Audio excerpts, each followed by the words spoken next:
You know, like when traders are looking to be aggressive or to kind of bend their rules, the reason they take a lot of L's when they do that is because they don't know when to do that. They're always doing it when maybe markets are consolidating or like when there's no like sense of momentum in the market. But when there's momentum, man, sometimes like even if you see, let me show you guys, let's go here. If you see how price moves,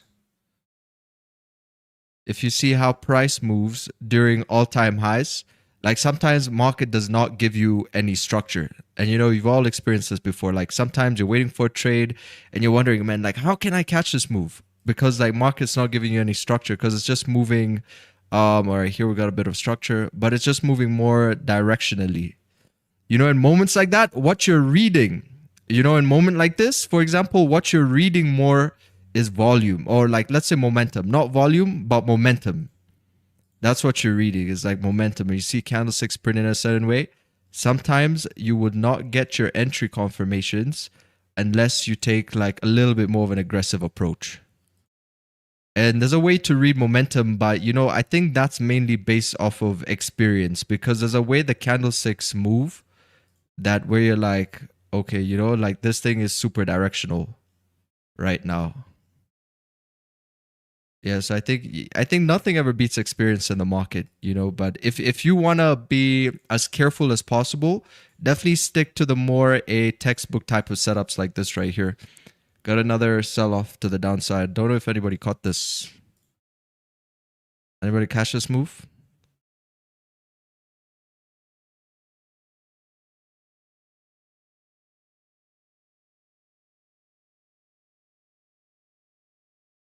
Oh, why is the music not playing?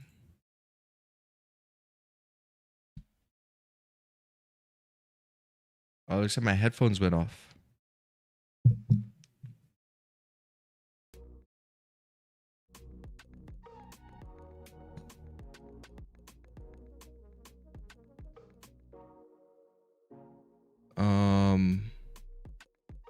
See, all right, that should be good. Missed that. Wells off.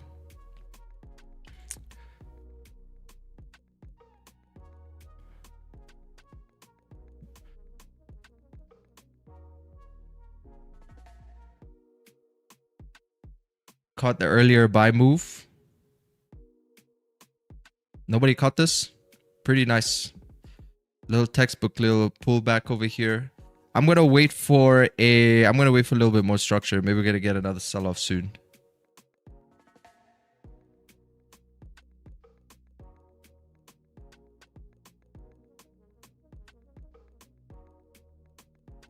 Hey, good morning, good morning.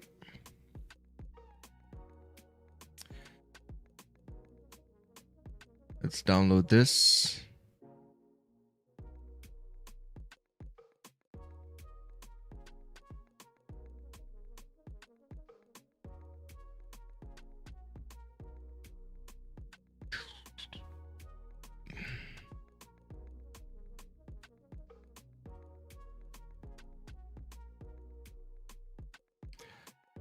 What is this?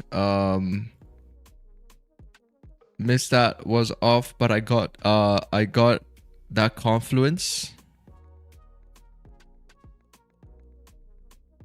Nice little SMAs in there too, as it started breaking the lows, and a little bit of like nice little clean range on the left hand side there as well on the 1 minute.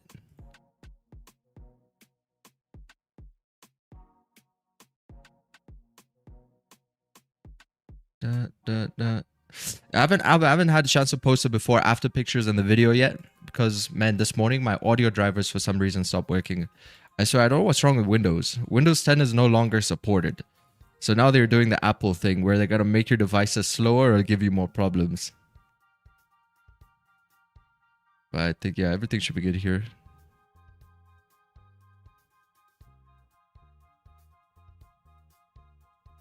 Let's see, we're down currently like 0.55% on the daily.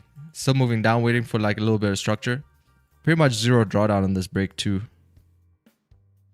Looks like a small push, but that was already like 8 pips.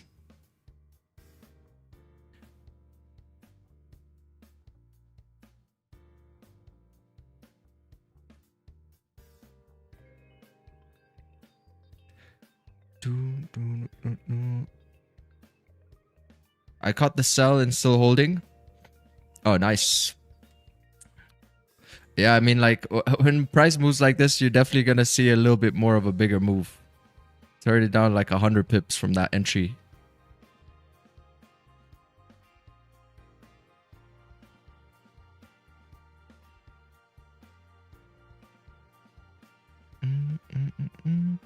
Auli has no top wick for me. Oh, let's see. I got a... Yeah, we don't got a top wick here either, because we got that kiss of death. Looks like also had a lot of pressure here. That little dynamic resistance couldn't create the top wick.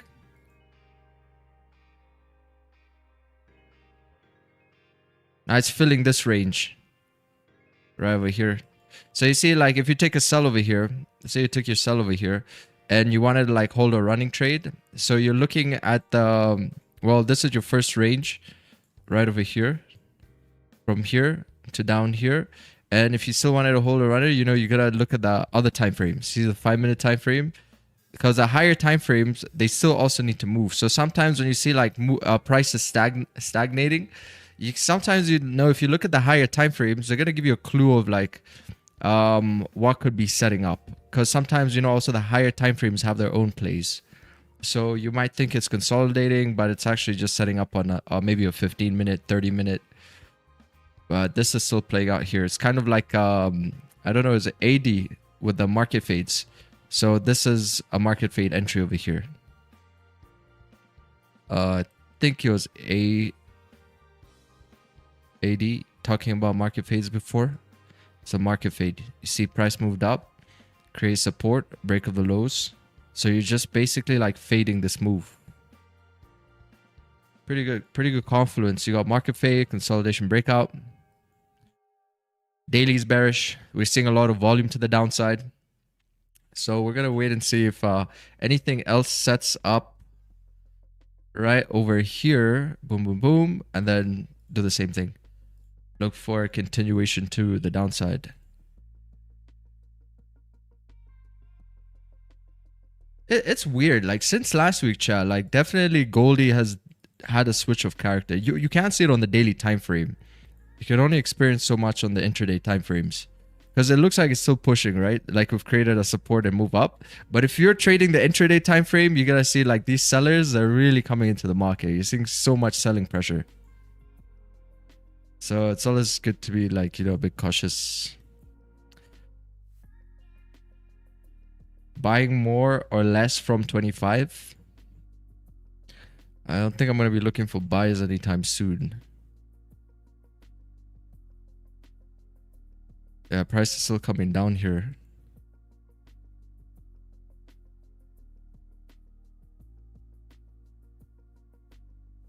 I'm trading myself to trade less, so I turn off charts, only 2 trades. Oh, nice. Yeah, that's the best.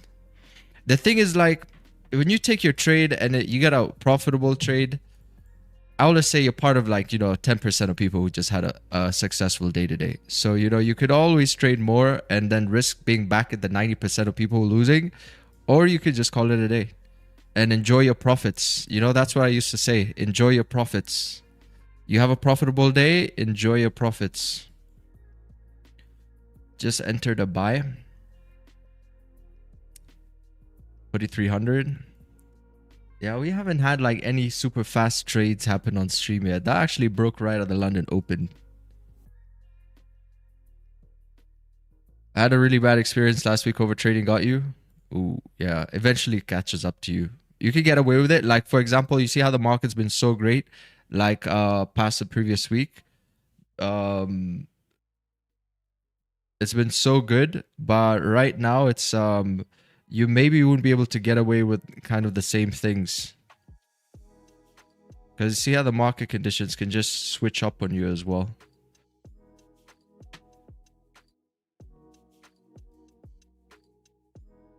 What happens with like new traders think the markets stay the same all the time because it just moves up, down, and sideways. So it's kind of hard to know the difference, especially in your first year of trading. I just gotta set this up here. Let's see, dollar.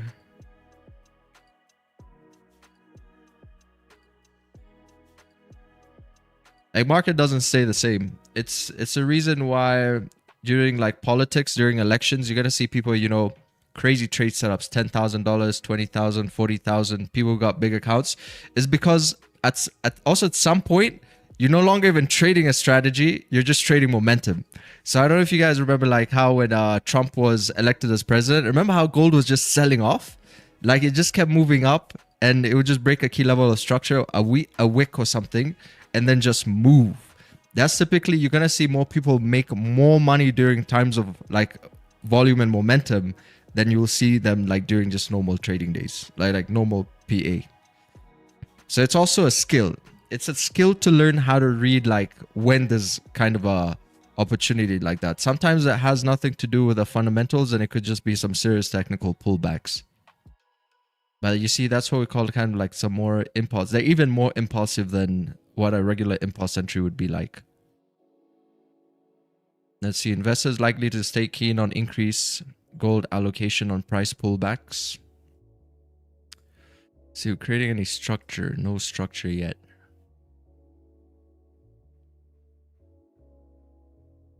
So you can really pick and choose. Types of trades you're going for. If you're going for really big pushes or you're just trading normally, the market is going to present that opportunity, and all you got to do is read the candlesticks. Like, look at these candles over here. It's 1 minute candles like 50 pips. Honestly, not having a top wick is sus. Yeah, what's the probability it comes up there to create the top wick though? We'll have to pull back 100 pips. We still got about like 44 minutes. So I'm going to wait for this thing to pull up, and then maybe look for a sell right over here.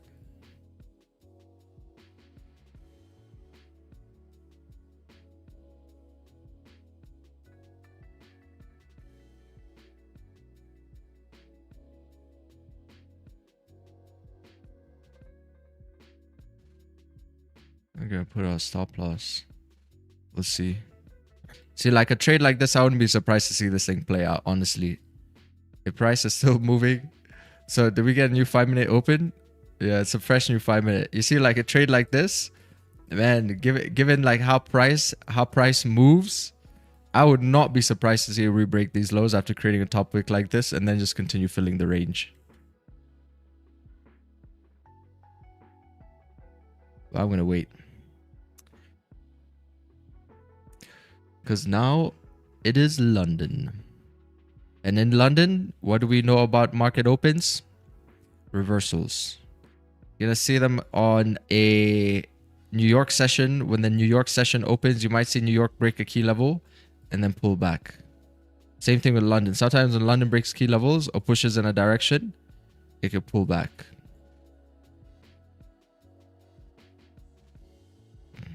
Would you consider putting your win or loss next to your window? What do you mean? Today's trades. Yeah, I don't know what you mean. Why would you not take this trade then, Vic? Because I'm waiting for structure. If I wait a little bit longer, I could get a better setup here. See, it's pulling up like this. I want to see next candlestick create a resistance and then break the lows.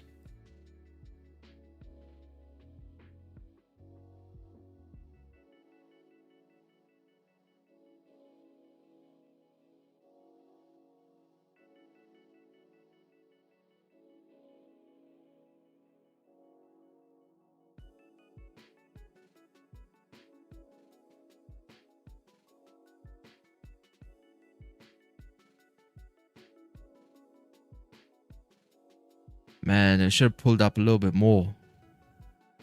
Wanted a bit more push up over here.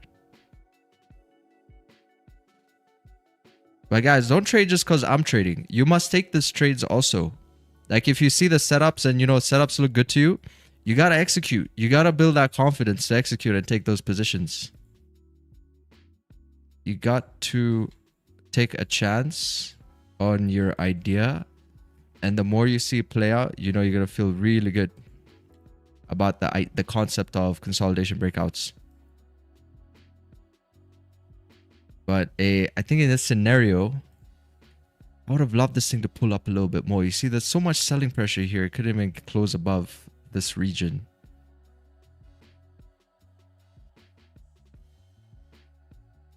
Got something like this. This would have been perfect. If we had this happen right now. So you see there's a difference. There's a difference in terms of how clean this is compared to this. This can still set up a bit more. So a bit cautious about it. You can also see the wicks, how the wicks are starting to build up here. So you got massive wick here. You're starting to get wicks form over here. It indicates that's indicating a bit of volatility. So I don't want to get caught in any choppiness. You know, even if you look at this impulsive sell-off idea over here from earlier, you can tell the difference. There's a difference in the way the wicks here look and the way the wicks here look. You see, so it's also about knowing when to be a bit risky and when not to be risky. Because you see this, you don't want to mess with volatility when it's doing this. Because it could just break here and then pull back up. As it did right here. You see there's less of that here. And there's also none of that. Oh well, at least here the structure looked good. At the break. Boom, boom, boom. Then a solid break. Even though you got the wicks building up, you still got the overall structure looking good. So like those are the small nuances to how price action is. It's not always the same. You see the context is always a bit different. Always a bit different.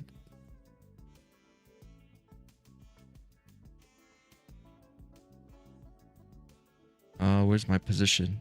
Oh, here we go.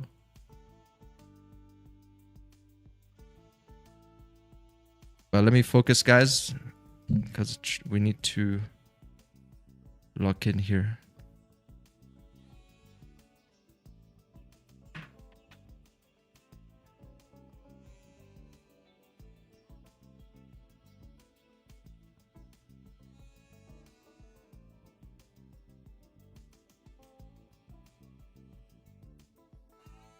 Take this sell.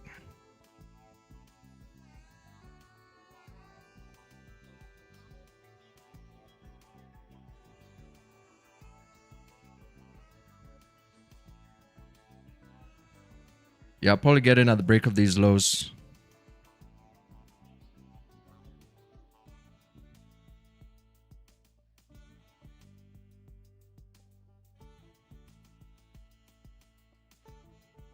Here, let me see.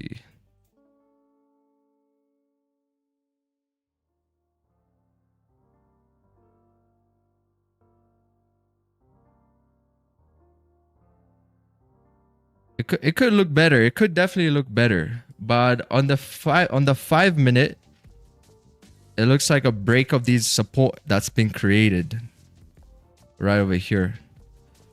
If candlestick breaks below that support to continue moving down with a bearish trend.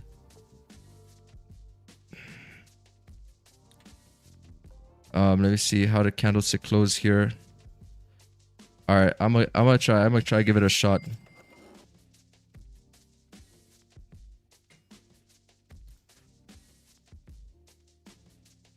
Oh, Lee, let's go.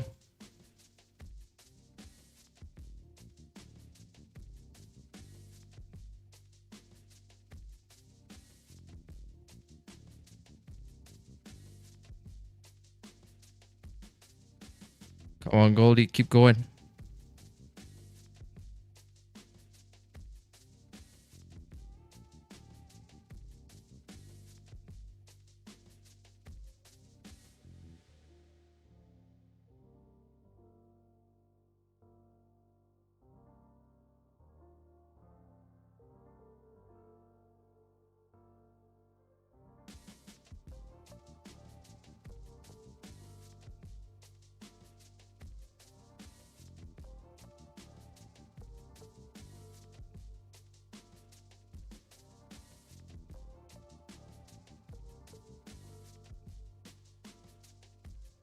Let's melt, Goldie. Let's melt. Let's see that bearish PA.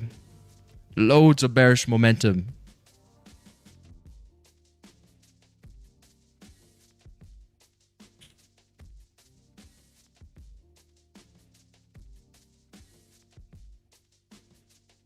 Five minutes looking good. Break of structure. We got clean range on the left-hand side. Now, it mustn't wick a lot.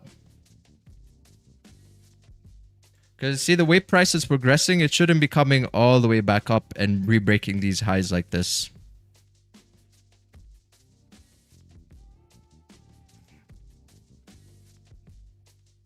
I just want to see a clean move to the downside. See how it's already breaking? It's got loads of room here to continue moving down. So I don't want to see any strong pullbacks. Because although we're getting bearish momentum, there's also been a bit of jitteriness.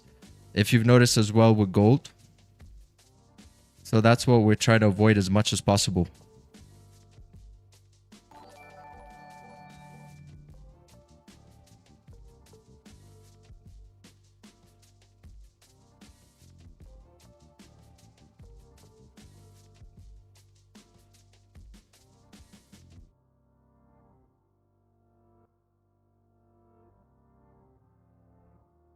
Just got a new 5-minute candlestick close. Just closed bearish.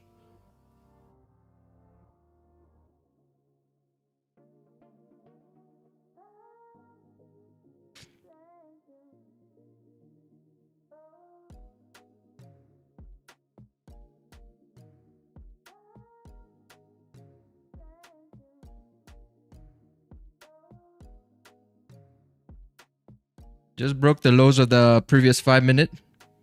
Here I'm putting my stop loss to break even, guys. Risk-free trades here about 20 pips.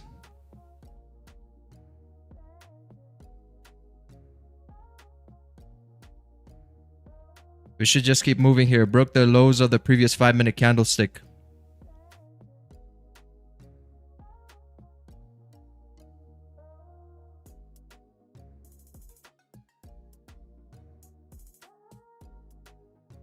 Oh man, don't give me that jitteriness, Goldie. Because of the 5-minute reflips, it could tap me out.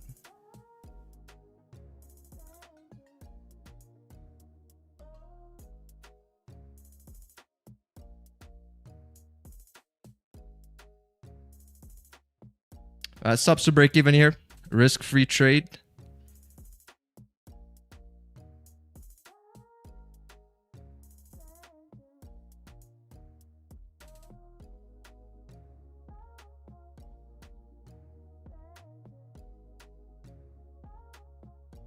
See, that's a 5-minute that I don't want to see this 5-minute flip. Reflip. Because if it reflips and starts to look like it's breaking its own highs, that's not how typically a good trade is going to look like. You know, a good trade would just fill this range.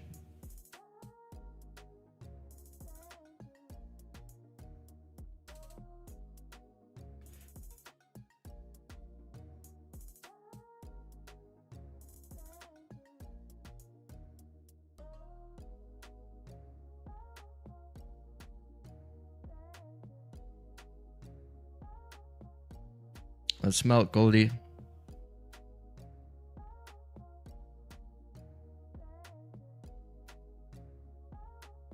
So much clean range. Come on now. Down 0.64%. You guys can secure something if you want, depending on how you manage risk. I'm waiting for 43.26. See if I can capture here around a 32 pips.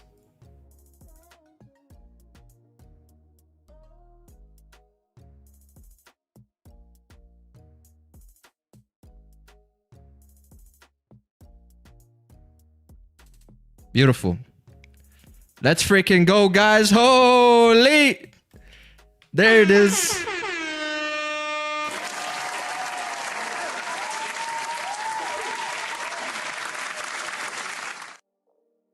Let's freaking go. Come on now. Stop playing with me.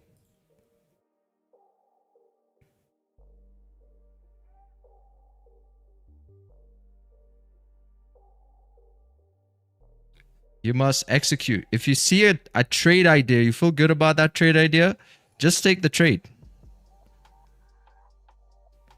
Beautiful. Man, that last push, it's always like that. We spoke about this yesterday.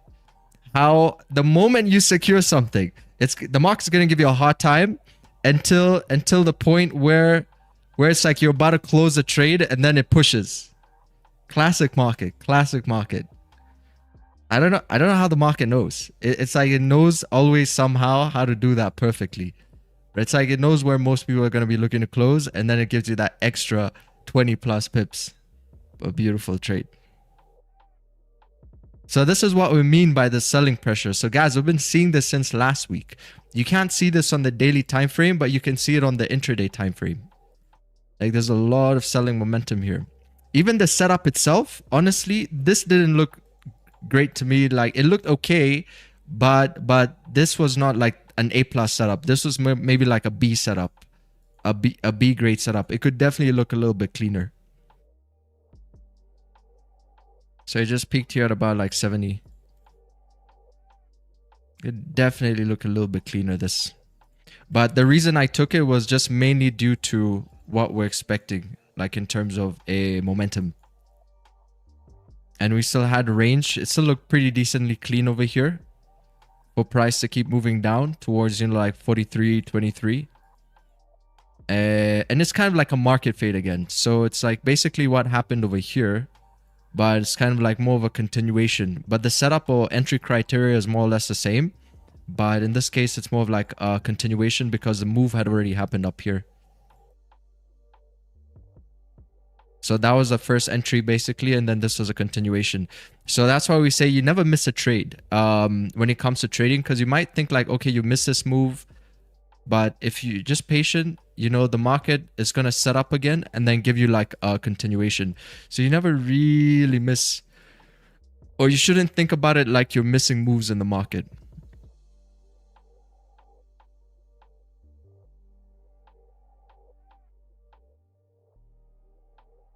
That's it for me. 3 trades onto the next day. Yeah, perfect. You're now in the less 5%, maybe less people having 3 trades a day and pulling something out of the market. You know, the probability is also you're putting yourself in a very close box of people actually get away with this today.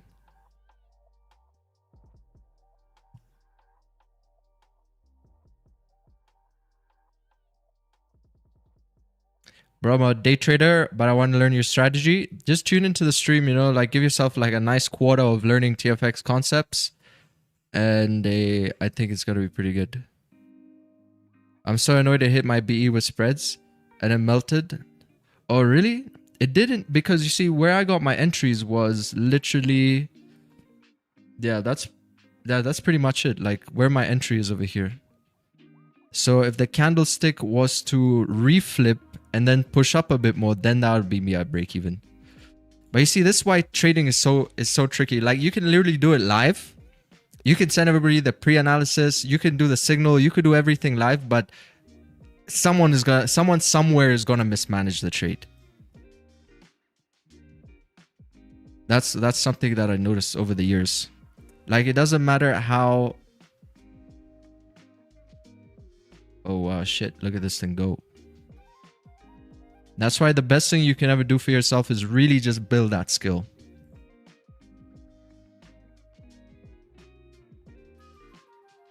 Because even when you're following signals, you kind of want to already have like some sort of a skill base. Just to avoid certain unnecessary expenses. Like where the break-evens could be, or in terms of managing the trade. It's always in the devil's always in the details when it comes to these things.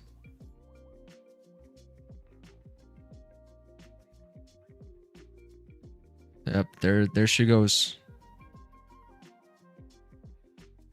I had a small slippage at my entry, so it was a bit lower than yours.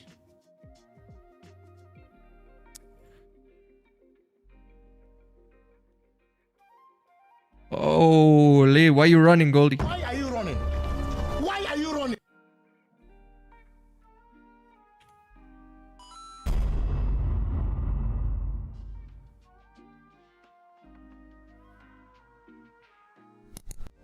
Sheesh. You see, that's what I mean. Like holding runners. You gotta hold runners when you see momentum in the market. So I've been seeing since the pre-London set. Oh, look at this thing. Oh my days. It's already down like 237. Yo, I gotta move my C trade over here. It's not catching up to the candle.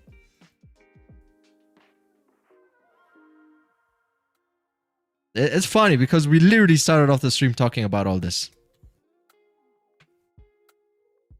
Till 4,300 clean. Yeah, we got 4,300 right here. Till 4,300 clean. Psychological mark.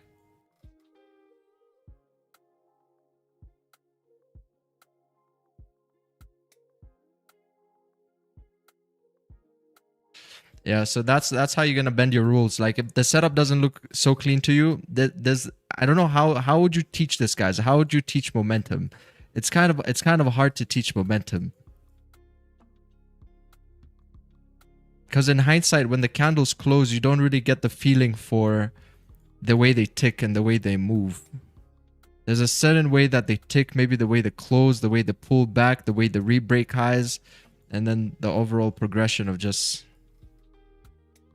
I don't know how to explain it. I think that's why it's so important to learn just how to read candles. Like just showing up consistently every day and then seeing what the character is. I think it's more of like a character or personality thing.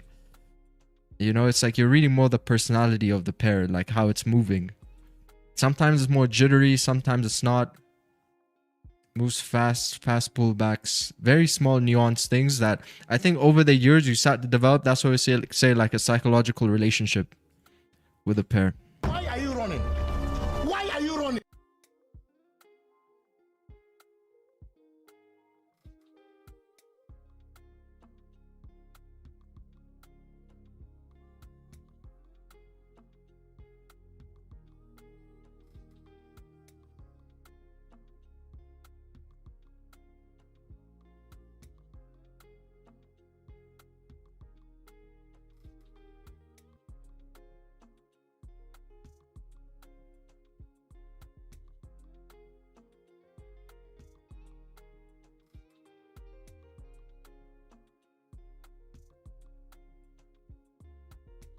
Pretty good day here.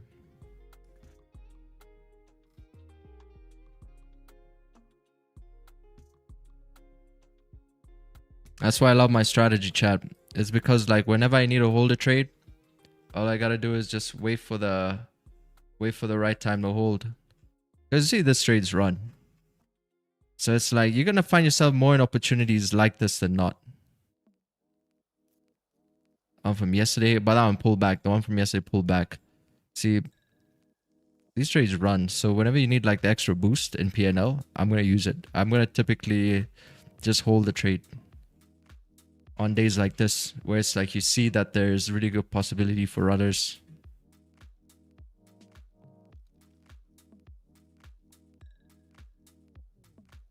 But if you're just holding on average, let's say like just holding for bomba clot, you're gonna be stopped at a break even more times, but I would say there's more of a chance that you actually do end up getting the runner though. Because whenever we take our trades, we're always taking them from the inception of the move, or we're trying to get as close to the inception as possible. You see, like this one was missed. That was the first entry. Now imagine if you actually took this trade and you were still holding this position. You know, so we try to get as close to the inception as possible of the move. Now you see, if you miss this move, all you can do is, you know, come back in the next trade. Right over here. Or even if you had like a 16 pip stop loss on this. See? So you see, that's why it's like, man, when it comes to trading, it's all psychology. How are you willing to manage your risk? You know, are you willing to, you know, put the usual 16 pip stop like this if it's like a scalp trade, but you want to maximize gains?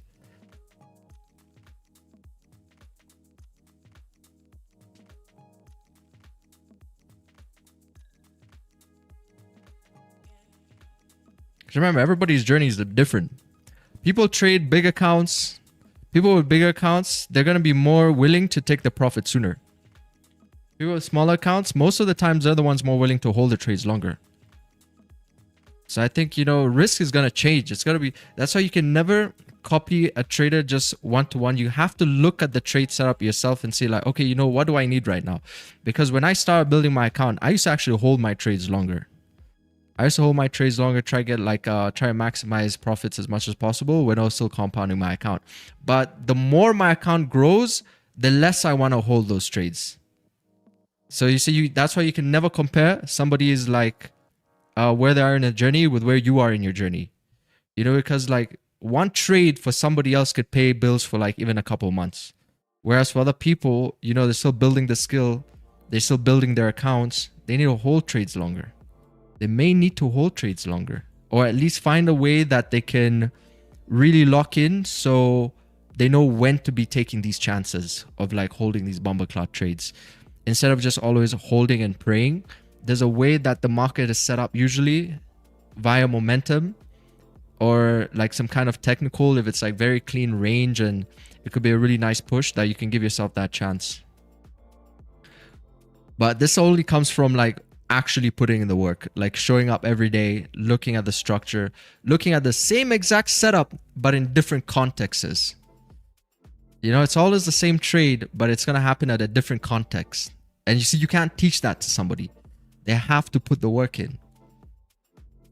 Easing trade tensions don't tarnish gold's shine.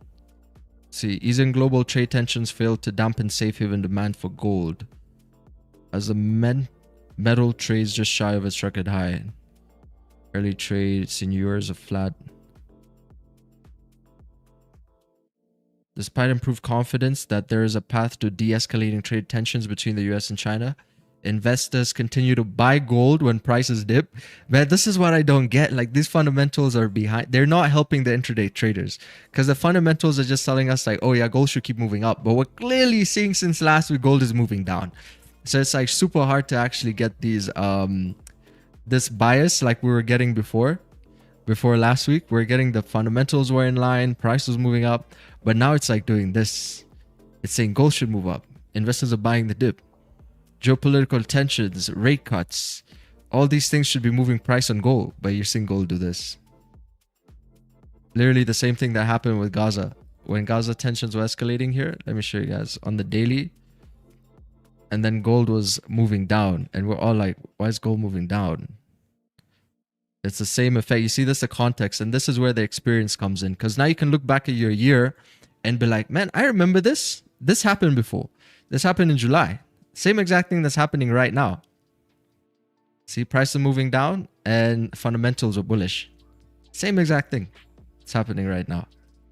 We might be seeing a bit more PA on the daily though. We might start to see a bit more bearish candles. That's the only thing that's missing. It's hidden inside the intraday timeframes. You can't see too much on the daily. But you see create a first resistance. We might be seeing a small pullback soon on gold. But we just hit 4,300.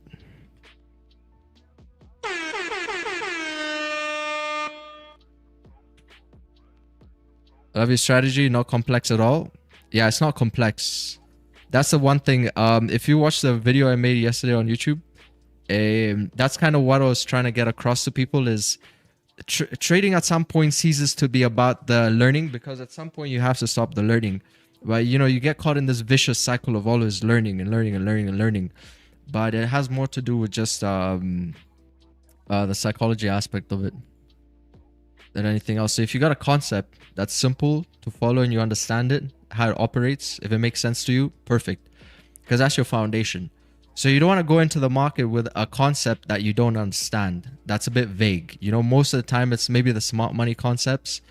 But I'm not throwing shade at it, but that's just my experience. Where it's like you don't really understand like how does that actually work. So you gotta get a good foundation first, and then the learning stops, and then you're like, okay, this is a safe way that I can move forward now. You know, so I'm not gonna waste any time. So if anything here doesn't make sense to you, if accumulation and distribution doesn't make sense to you, don't trade it. Find something that actually makes sense to you.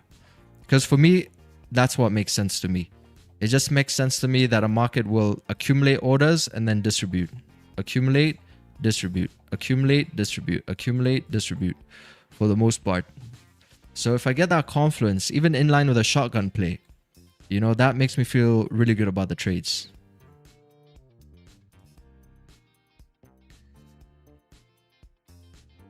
That's pure price action.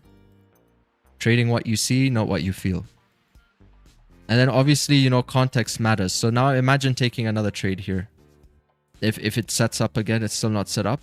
Sure, it could play out, but you also have to see why you could not have taken this one, why you could not have taken this one, and that one becomes a bit more risky. The third one after these two moves already played out.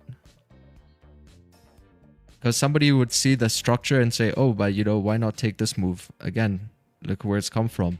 It's already had its dump. So it's more risky. Like, for example, if you're doing like, let's say a challenge, you're trying to flip an account or do like a further challenge, you would kind of rather even come back the next day than risk a trade like this, correct? So that's how you say at some point the learning stops, and it's not about the structure.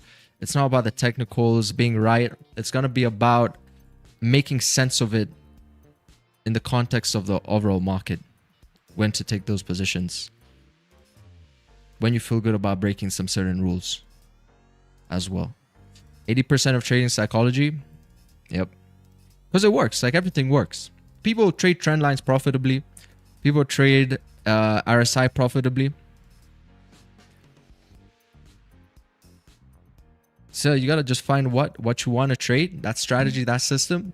Just stick with it. Stick with it long enough. And yeah, man, like for me, it also took like a month, maybe like a month of paper trading these little breakouts to see which one's the best. Like which kind of structure looks the best. Would you consider putting your win or loss amounts on your window? Yeah, you can see it. It's right here.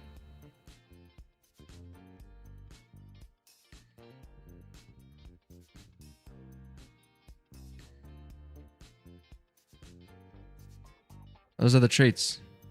Took two sells today.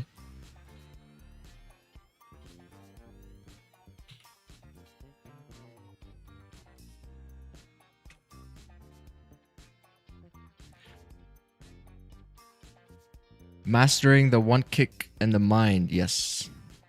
That one kick. Bruce Lee. Bruce Lee style. What's Khabib good at? Khabib, the UFC fighter? He's more of like a wrestler, I think. It was Massa putting... You know, when Khabib and Conor McGregor fought, it was just like, if Khabib gets that guy on the ground, it's curtains. So for Conor, it's more important to keep that guy on his feet. Because Khabib's a wrestler, you know? And think about it.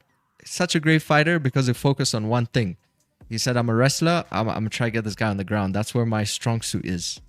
You focus on that one thing. One thing and you master it. It's better than being a jack of all spades.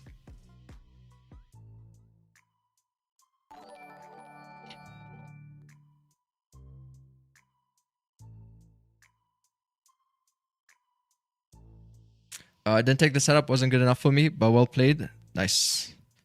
Yeah, that's fine too.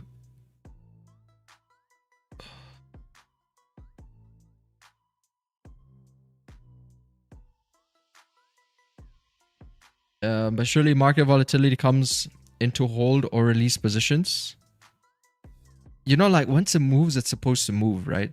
What typically happens, if you see like how when we took this trade, how it was kind of jittery. It's kind of jittery. It's shaked off people. You see how like some people actually got shaken off? Like some people got their break-evens hit. Like just keep that in mind. We all maybe took the same trade, but just because of the way it moved, it actually still managed to shake people off. So it didn't need to, you know, do something like super aggressive. And that's why you got to notice sometimes the market, you know, it does that jitteriness where it goes like this. Because you might think like, oh, you're still safe, but it's actually shaking people off.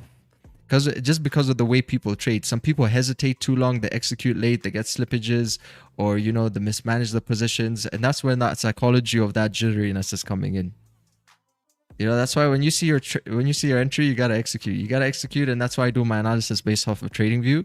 I don't do it strictly always based off the entry on my broker side, right? Because sometimes it's like if you're waiting for the candlestick to reflip to close a trade, you'd rather just take a small L and at least be sure of that reflip than squeeze yourself out on the broker's end. So there are these smaller things that happen during trading, and that's why trading is so hard for people.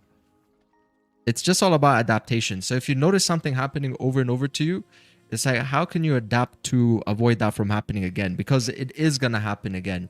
That's the thing about the market. It's like if you're experiencing one thing that's messing you up, you gotta patch the bleeding, whatever that might be, because it's gonna happen again. That's why you're gonna have some people, you can trade a system for years and it will never be profitable, you know, unless you start to tweak it. And it's the same reason why profitable traders remain profitable. It's just because the market also operates like this. Scalping and props are super hard unless you trade the 15 and above. It's tough. Yeah, with props you really need this really good pushes, eh? But the good thing is tight stop loss, you can still manage your lot sizing really nice. Like you still got an option to risk less and earn more. Because if you have a bigger stop loss, let's say, so you see the differences. Let's say, okay, you're doing a prop firm, but you always have like maybe a 70 pip stop, because like gold nowadays, you're going to have easily 70, 80, or let's say you're used to doing something like that. You see, it makes it even more challenging for you because you really need these home runs at that point. Like you really do need them, because like you have to imagine all the other traders in there with like tighter stop losses. They're getting away with a lot more. But if you got a system which has a wider stop, you really need it, like a big move. Like this is already a pretty big move. That's like 359 pips. So, you know, in any case, I think learning a system with like a tighter stop somehow gives you a advantage.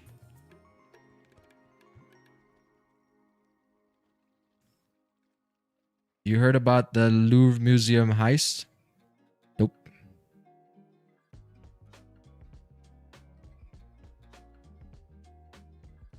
I still remember the day that I noticed that. It was a day that I was in a gold. I think it was a GJ short position. Pretty fat stops, and the market moved a lot. Like pretty much caught the whole daily move up until the New York session opened, and then it started going up against me.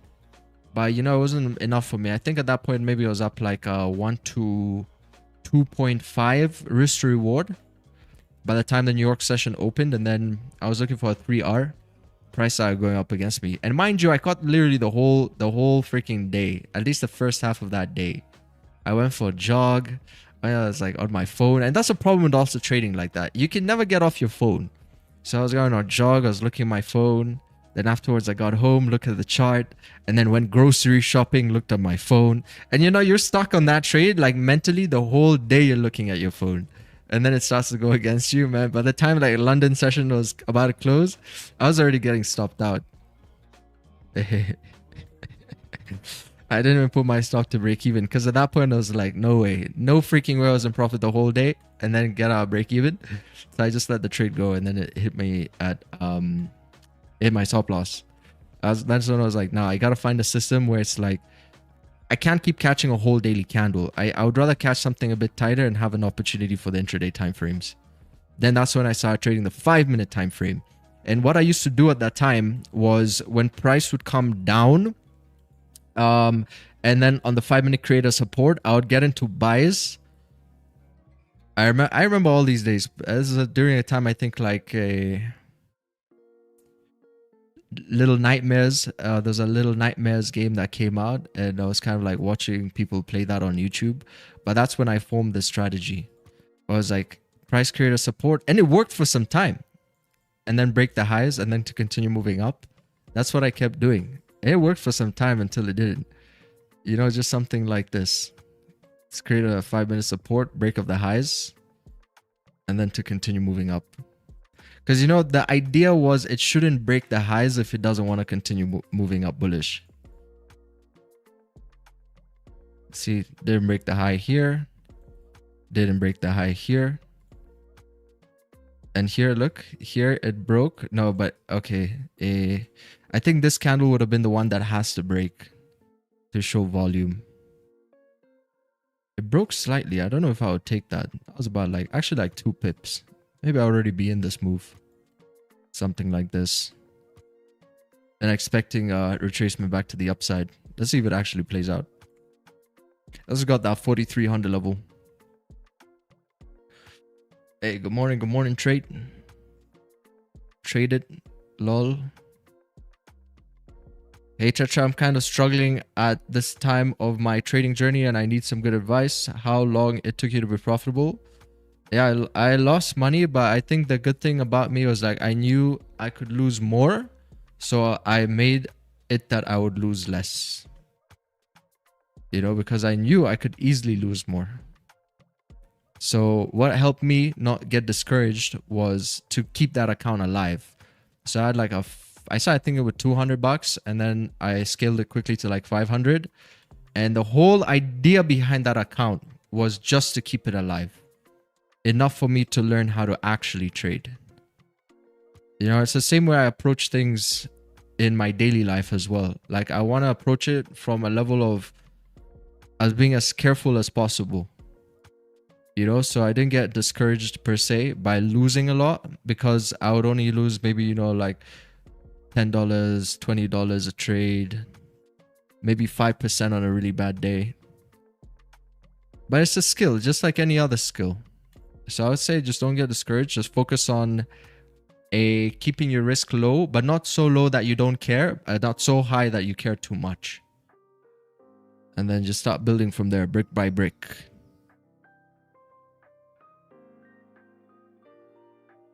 Maybe you need like a reset. But it took me just a bit over a year.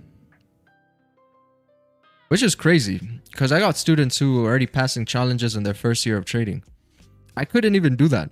Not even by luck, guys. Luck, I didn't even have luck. Luck didn't even work for me. I wish I got lucky. You know, sometimes I wish I got lucky. When I look back at my journey, I'm like, man, God really didn't give me no luck. I was like below average. Because I feel like even people maybe who didn't put as much work as I did, they were getting lucky. You know, they were getting like really lucky trades, lucky withdrawals, lucky passes or funded accounts. Man, I never got lucky, never.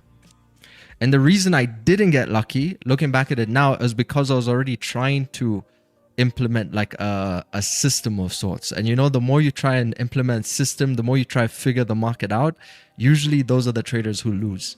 Right? It's the same thing like when you go to a casino. Beginner's luck the first time. You don't know what the hell you're doing, but you know you're making money. And then you say, okay, I'm going to come back tomorrow. But this time I'm going to watch a few YouTube videos. Learn a few tricks.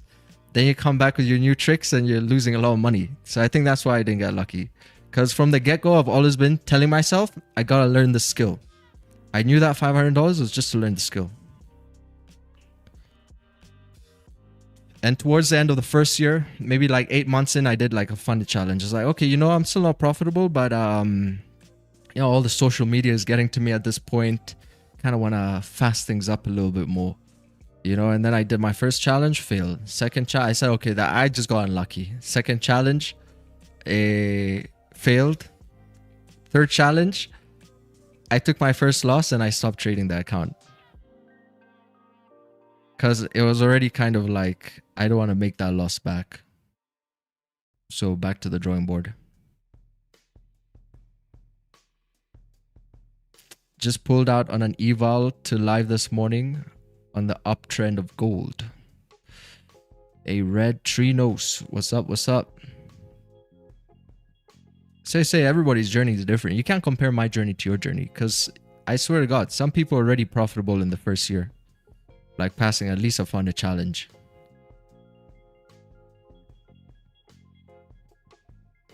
But growth is exponential. You know, it's super exponential. Some people, it takes them 6 years, but I know traders who've been taking them 6 years, but they still have bigger trades than I do. They take bigger risks than I do, but they have bigger trades than I do.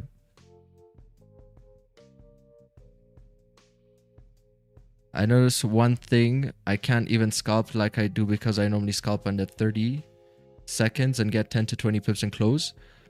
And that is not allowed, so making hold and strategy not work, so I can only use price action.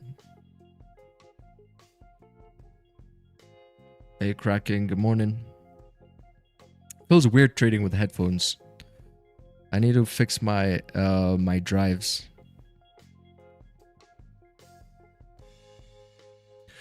Do you know what happened that it made such a free fall move?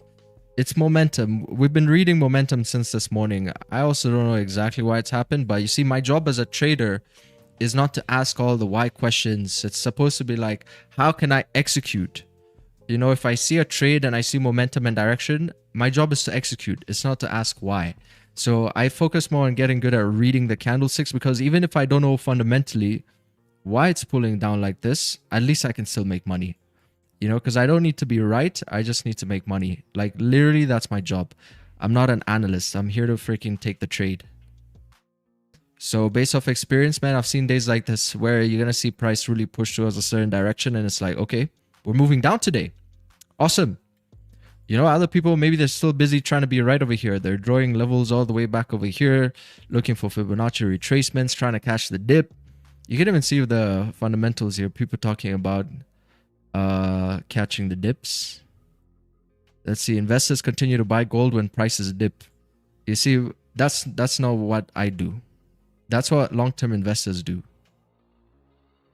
But as an intraday trader, you need to know where the intraday session is heading. Are we heading down or are we heading up? That's it.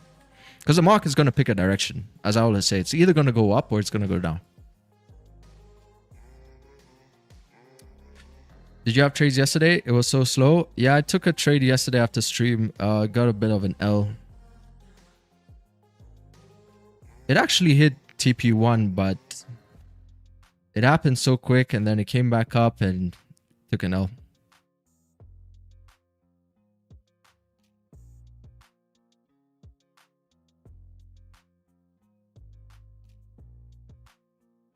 It's a new hour. New hourly candle. Look at this size of this thing right here. Still no top wick. Close without the top wick. Push down 400. Damn, almost 500 pips. Chat, this 1 hourly candle is a daily candle volume on average on gold. Can you imagine? This 1 hourly candle with no top wick is a whole daily volume from wick to wick on average on gold. 500 pips.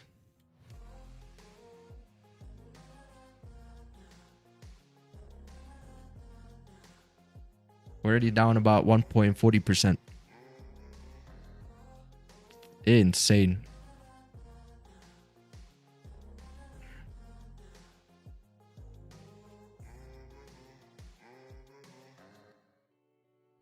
Insane.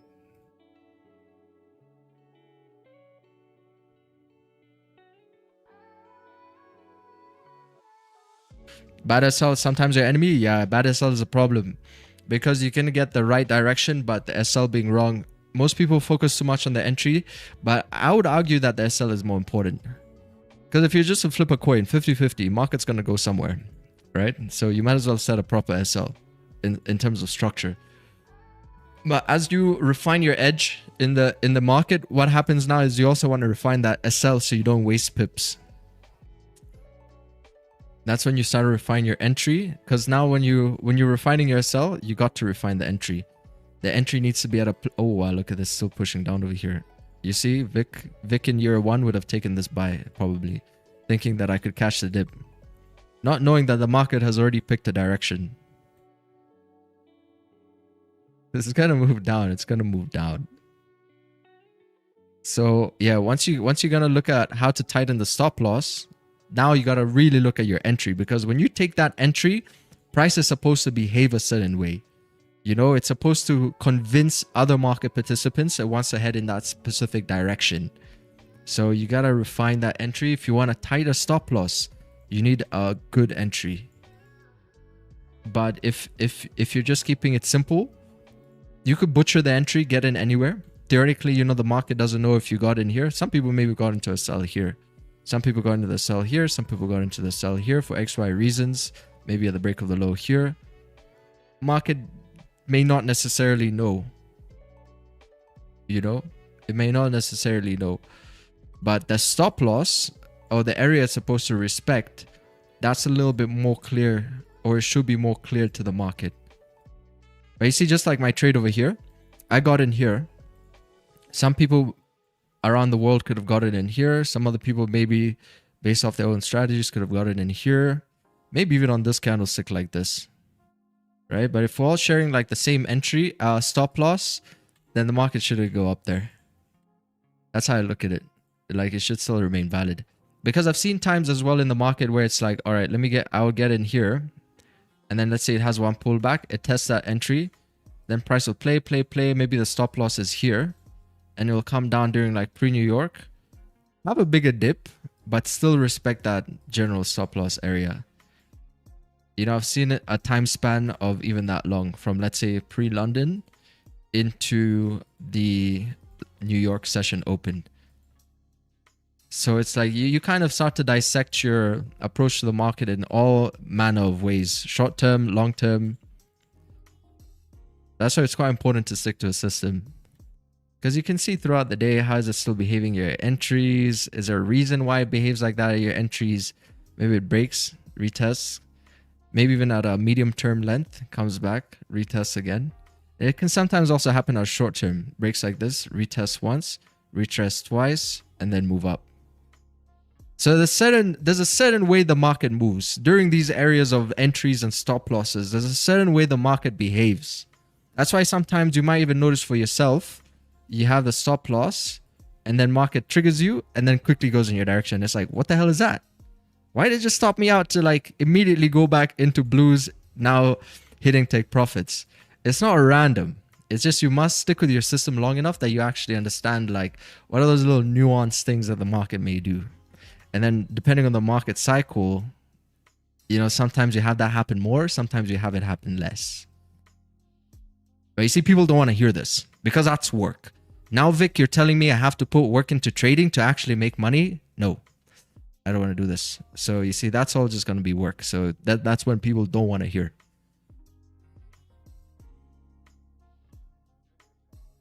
Let's see, price recorrection in NY session.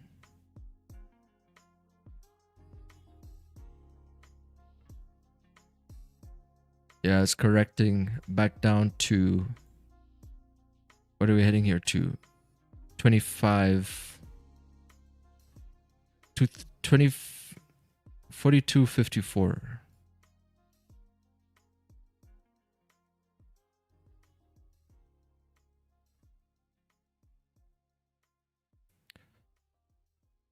I feel like this week will be full of consolidation on Monday highs and lows. Yeah, it could be. I feel it too. Like there's definitely something cooking up here. See how it's starting to barcode slightly on the daily?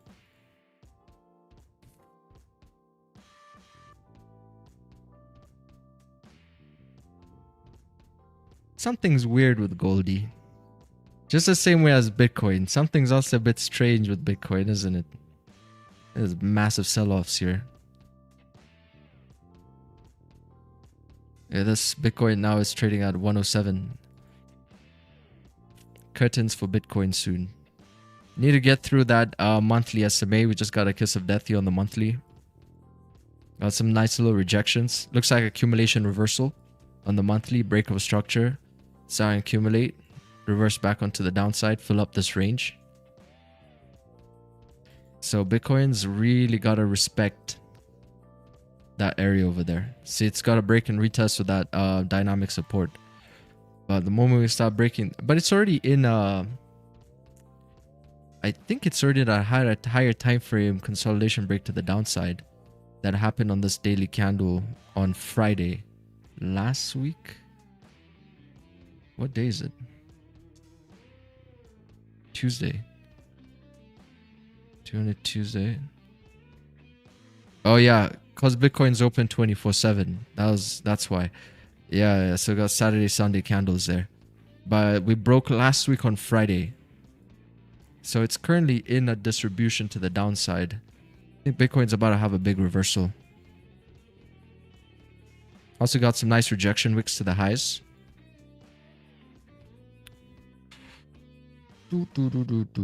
Damn, price is already down 600 pips. Anybody still holding? Man, if anybody's still holding, that's crazy.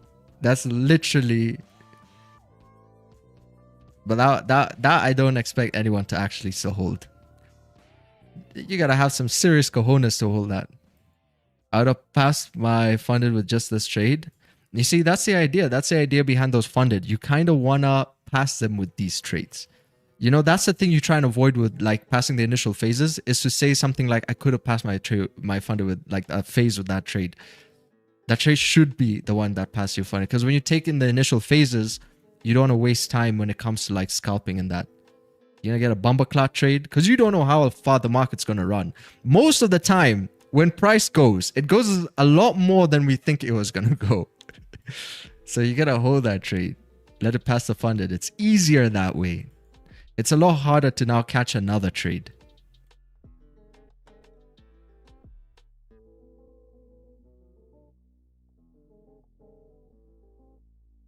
It hit Tippy very fast, couldn't hold. I'll never hold sells if the market is heavy bullish like this. I don't know what you're seeing as heavy bullish, man. We're down 1.80%. You know, this is the thing about the market. Let me tell you something, Superfly.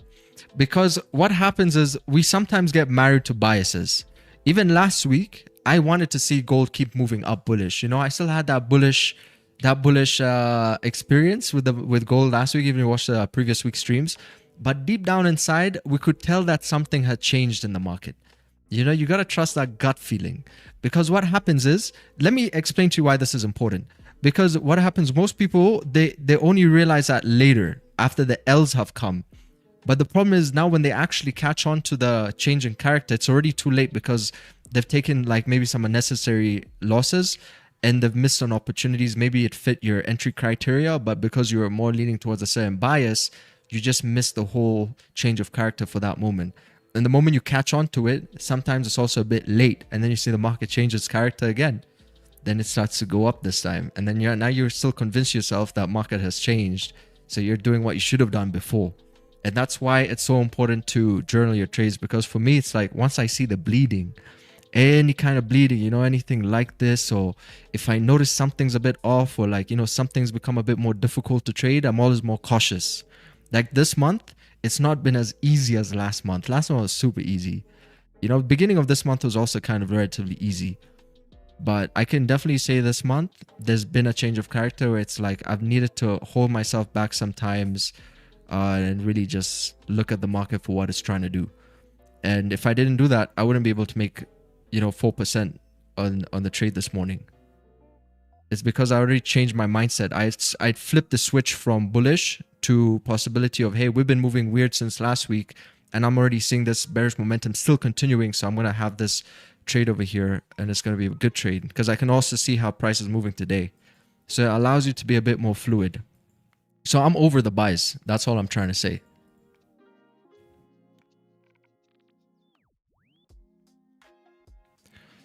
I'm over the buys because I'm an intraday trader. A lot of you guys are intraday traders. Everybody who watches live streams on YouTube, you know, majority of all of you guys are intraday traders. So we're all in the same boat over here. So, you know, when you start talking about what happened the weeks before, man, market, like this is old news. This has already happened. This is in the past. Every moment in the market's unique. You know, if we're moving down, we're moving down. We could still keep moving down as well. So you can't keep holding on to this. Even if the fundamentals are telling you one thing, you see like this time around, we're getting the fundamentals telling us one thing. Gold remains elevated despite signs rally may be overextended. It's true, but we have to trade what we see on the intraday if we're intraday traders. Otherwise, you know, I don't know who made money here today because if price is down 2.30%, probability wise, there's a lot more sellers who made money today than there were buyers. Also, if you look at Friday's candlestick, dude, Friday's candlestick was the biggest single daily candlestick we've had since I don't know when, and it was a bearish candle. And you know, volume like that, it doesn't happen by accident. As you can already see it here today, we're literally down 2.30%. If you still think we're in a bull run, then you're going to get whips. You'd rather just trade a day where the daily candlestick is bullish again. Because I don't think today is the day then. Because for this candle to reflip and then create all-time highs again, that would be crazy to see. From 2.40% negative.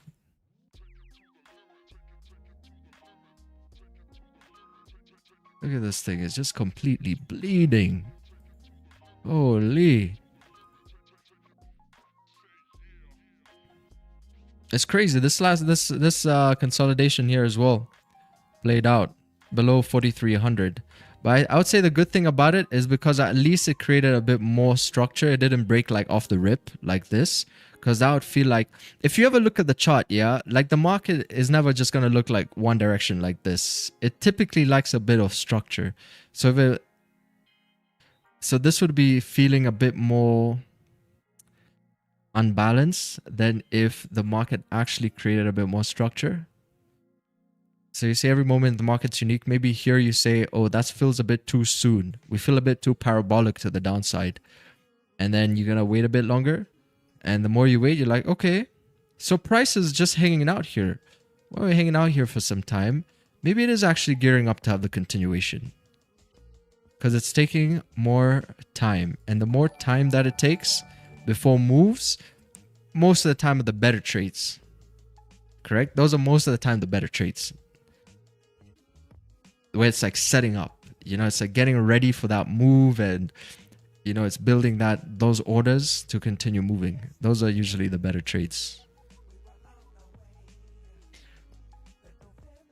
We can see like right here, up over here, it took a little bit of time. This also took a bit of time. Took a lot more time here. But it's still doing it.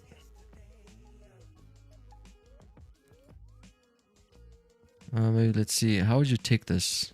Dune? Not the cleanest again. This is not the cleanest. It's not the most textbook, but you can see there's something there. Right? There's a little sideways movement in there.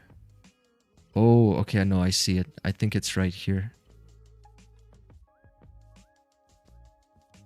Here and here.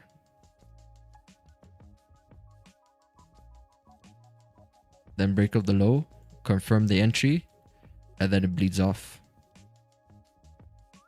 So how many TFX plays has this been since we joined stream? You know, you had one here. You had one here. Even if I thought that was not the cleanest, I still took it. And then you had one here. This is also, there could have been another one in there as well. It just looks a bit jaggedy, but left shoulder, head, right shoulder, fake out. Head is a fake out right there. And then the entry would have been at the break of this low in this scenario.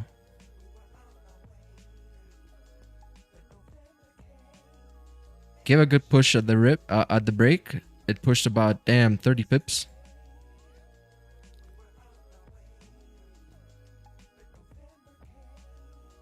Then distributed.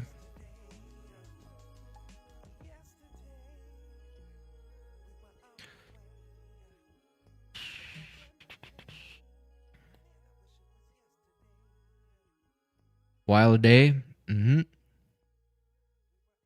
Whips for buyers today. Imagine the amount of FVGs which were just no VGs at some point. You know, because that's what it would look like. Going through these levels. There's no pullback as well. Yeah. Like that's it. Like London was a sell. If you took a buy in London and it played out, holy, that's a very nice buy.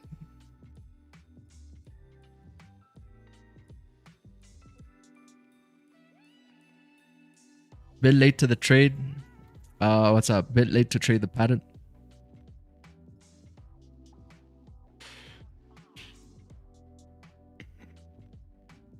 Superfly with the gold bears. Yeah, Goldie bears are coming in. This is Superfly analysis here.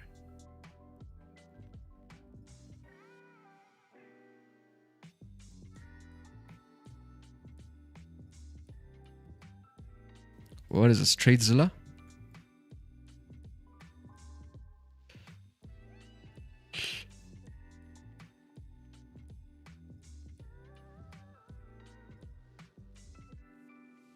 Got the doctor with some cells too. Let's go, let's go.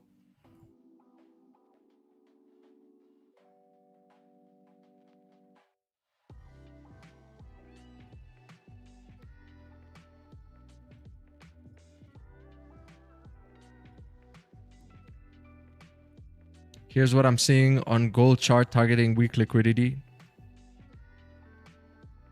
Oh. Interesting. Could you explain to us how to read this thing?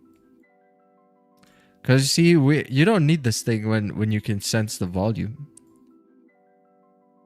That's a beautiful, that was a play right here. You don't need this thing on days like this. Yeah, just sense the volume based off experience. You think Neo in the Matrix needs all these tools? You gotta be like Neo. Yeah, I'm Neo. I don't need these things. I feel the Matrix around me. When the momentum is shifting, when the price actions change in character, you're gonna feel it. You don't need the instruments on board to tell you.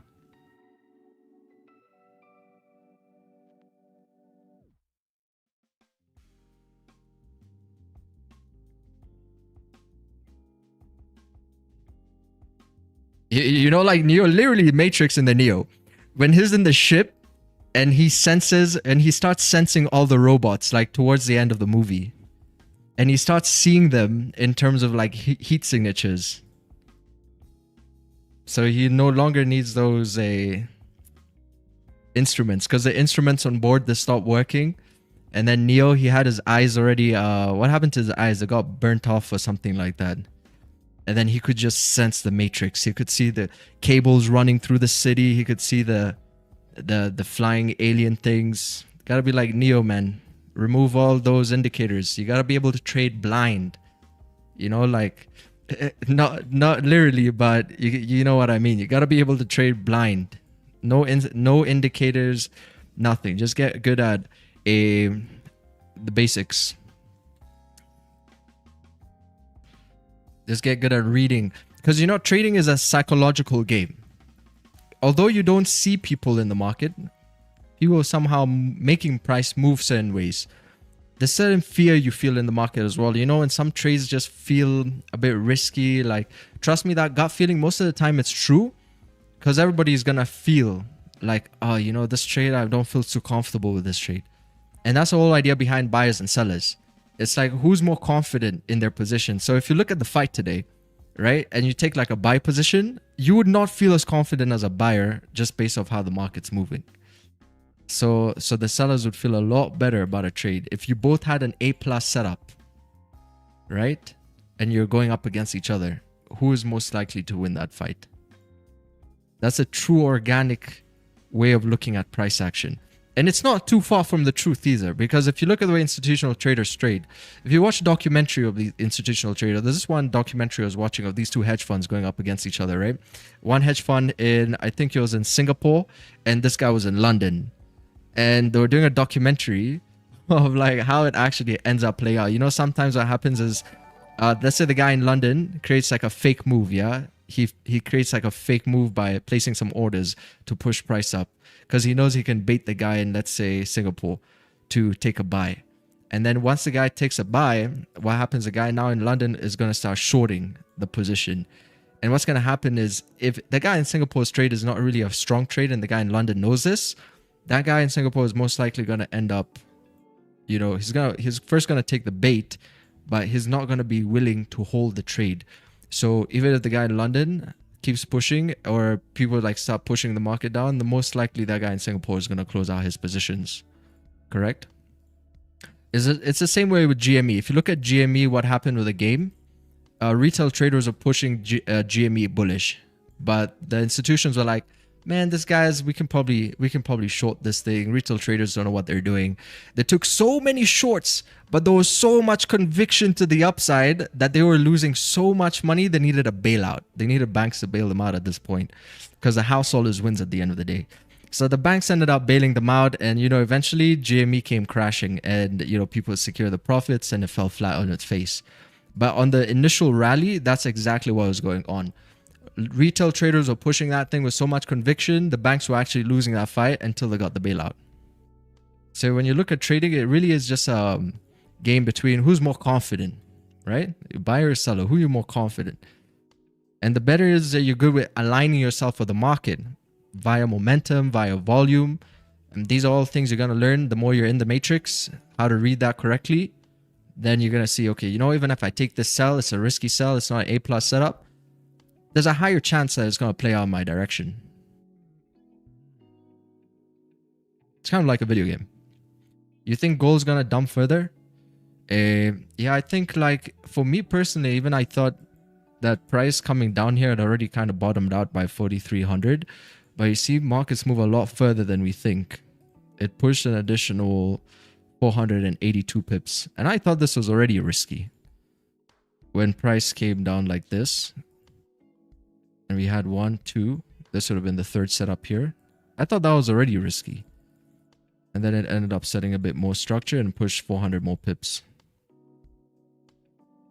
So my job right now is not to speculate on what gold is really going to do. Because when you come onto the charts, let's say you're trading the pre-London or the London or New York, you got to come take your trade and then just move on, move about your day. The last thing you want to do is like sit on the charts and keep like speculating what the next move is going to be. I would always say if you want to take more than one trade, at least spread them out throughout the sessions. Catch that pre-London trade, wherever direction that's going to be. Try catch that London session trade. You see, for this London session, it was bearish, wherever that direction is going to be. Give yourself breaks in between sessions, because sessions also going to move slightly differently. So you're going to give yourself a better chance of catching like a more fresh opportunity, you know, and then come back for pre-New York. Try catch that pre-NY trade now. So it's like for each chance, you're giving yourself more of a fresh new set of eyes.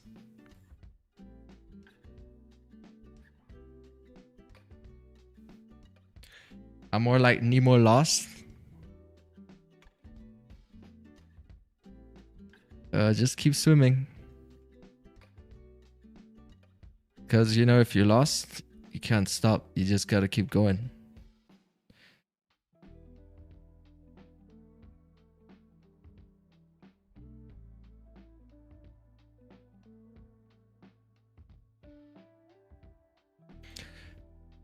You got to be, you know, this is my favorite picture here of Neo. Let me show you. This is how you are as traders. A lot of you are putting in the work like this.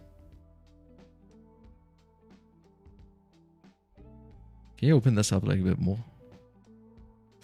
A lot of you guys are putting in the work. Oh wait, that's some kind of a CGI. This is the actual picture.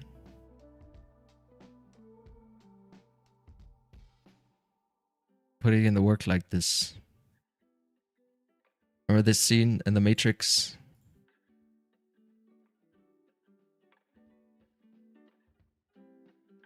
Because the more you're in this world, the more you start to understand these other things which are harder to teach people. And man, this is pretty close to the truth. A lot of us, when we start to trade, we actually put in this much work. It's like the whole day just revolves around trading. You crash, you fall asleep, you wake up, you do the same thing. And this is what it takes. There's no balance, is what I'm trying to say. Balance does not exist. You know, I think maybe balance can come like at a later stage in your journey. But balance for a lot of people, especially entrepreneurs in the beginning of their journey, the first few years, there's no such thing as balance. There's no family life balance. There's no like balance just doesn't exist because you're competing with people who are doing this like all in, like every day, like maniacs. They're all in this thing, you know? So that's who you're competing up against. You know, I was very fortunate at the time not to have very many what do you call them? Commitments. I didn't have many commitments in my life. And, you know, I got rid of all my distractions. You know, got rid of all my distractions. That also meant friends. And that's what it took. It took a certain level of locking in and no balance. There was no balance in my life. There still isn't a lot of balance in my life, even up to this day. I've only been trading close to 6 years now, so it's still quite early. I mean, how can there be balance when I'm taking 48 trades in a month? You know, there's still no balance. So the goal is to reduce that as much as possible. But that only happens with time. As the account grows, you gotta take less trades.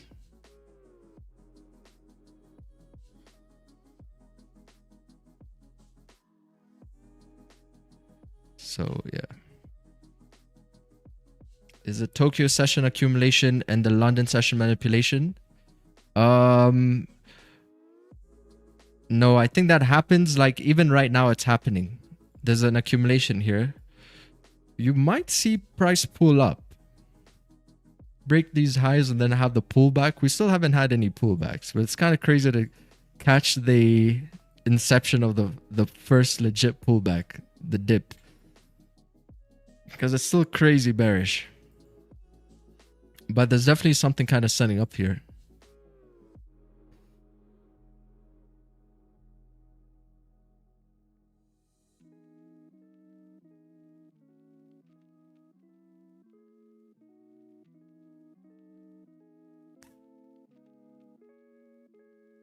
Does balance exist, chat? Nice keyboard. I'm feeling extreme gold FOMO.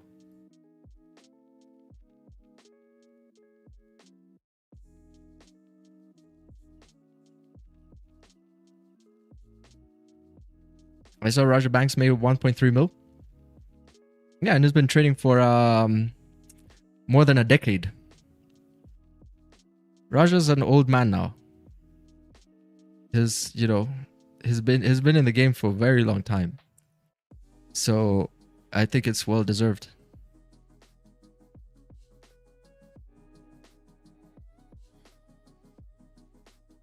Is it trying to go for the US low?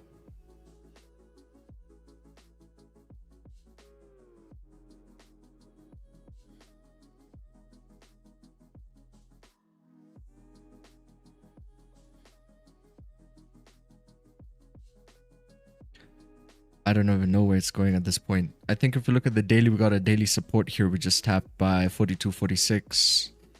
And that's pretty much it. It's filled the whole daily range down towards support.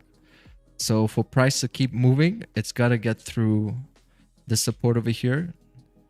Close below support. And then maybe this is going to be like for the rest of the week. Since it's only Tuesday, we might see Wednesday close below support. And then Thursday, Friday, start to get some pullbacks to fill this range on the left-hand side. So we're going to see what happens here. Maybe tomorrow is going to be the same thing. We're going to see some more bearish PA.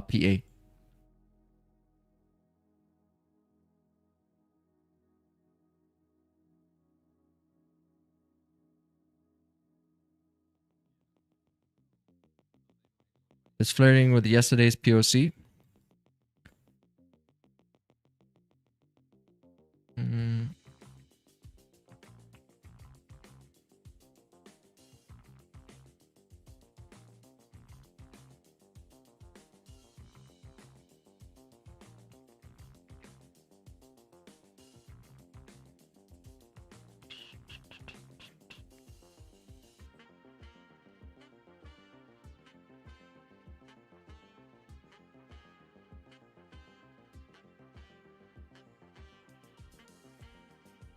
Did they write off all yesterday's profits and losses due to issues with platform X?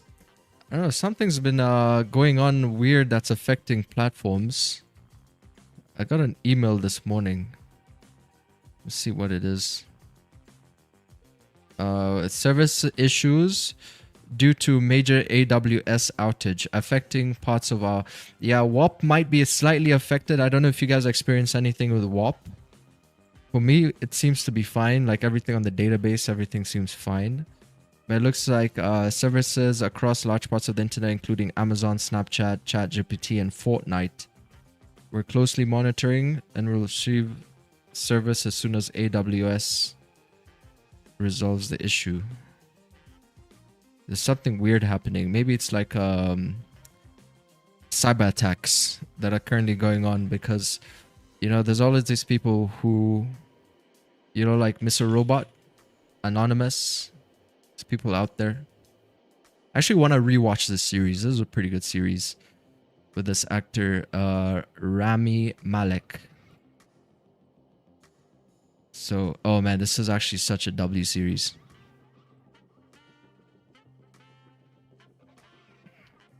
Yeah, I mean, there's all these people trying to take down infrastructure. It happens from time to time. Maybe it happens with your bank as well. Sometimes you notice your bank is facing some issues. Sometimes it happens with internet connection as well. You get sabotage, like some sabotage happening between companies. Maybe they cut fiber optic lines or hack into the system. Something always happens.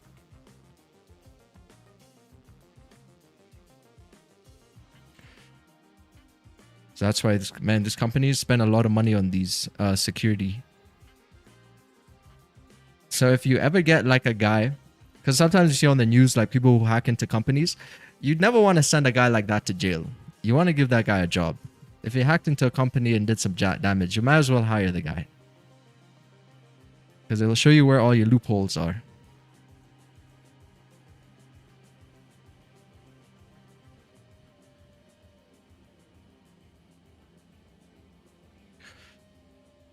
This is what computer nerds dream of being. Man, at some point, that's what I also wanted to do. I wanted to learn how to hack. Computer hacking and that sort of thing. I used to do it to some extent. Like, for example, I could turn off people's internet in the house and then have all the bandwidth for myself. Or when I was a kid, I used to make like fake videos of farming in games and then compromise people's accounts and then make my online gamer have like all the coins. And you know, there's a way that you can do these things. All is so intriguing to me. So like naturally when I found trading, I was like, man, like, you know, this is maybe like a system as well that I can kind of game this system. You know, it's the same thing I still do to this day. When I play a game and I enjoy playing that game, like Harry Potter, for example, I always look like, see how I can glitch the game, how I can get more tokens, make my character rich. So like for me, trading was naturally like something like this. It's like, okay, so if I've seen this happen once, it can happen again. So how can I farm that? You know, but in a video game, it's different because in a game, you farm and you have to overtrade to get the tokens, right? You got to overtrade. But in trading, you're farming, but it's different because you don't overtrade. You have to farm once and then come again, farm a bit, and it takes longer. But it's like, all right, you know this thing works, so let me just keep trying to hit that point.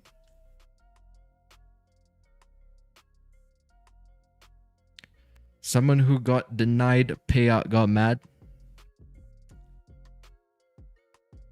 It depends how the hacking was made. If you really hack or just fishing to get in. Yeah. Hacking, you would use like I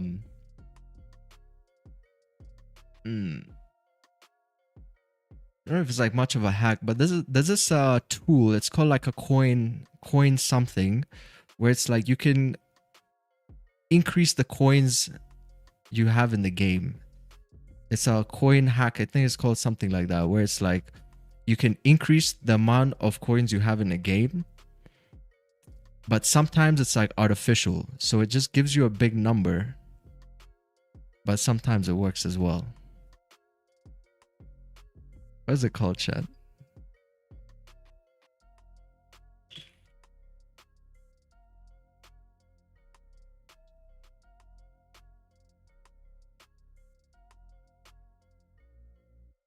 Money cheat mode.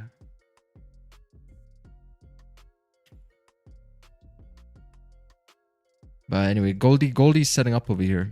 It's still getting ready. It's the same thing that happened up over here. It's slightly setting up here too. Hey, what's up, Sonic? Somebody, let's see. Do you know TetraFX? Yes, I do.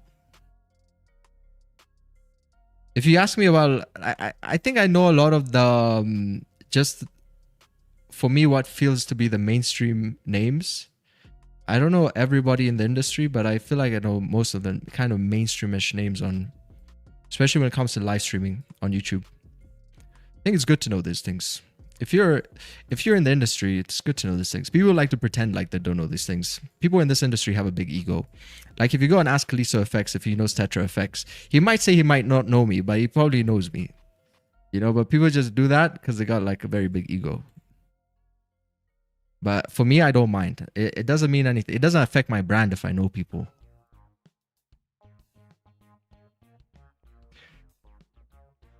You think it's gonna keep dumping? We're already at -2% today.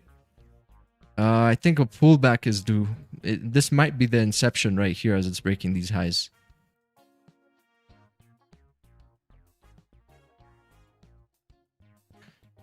ICT already watches your lives. Dude, ICT is pretty much retired at this point.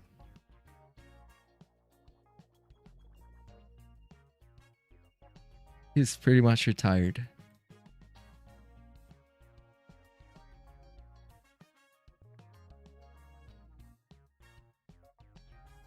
Like, he's already peaked.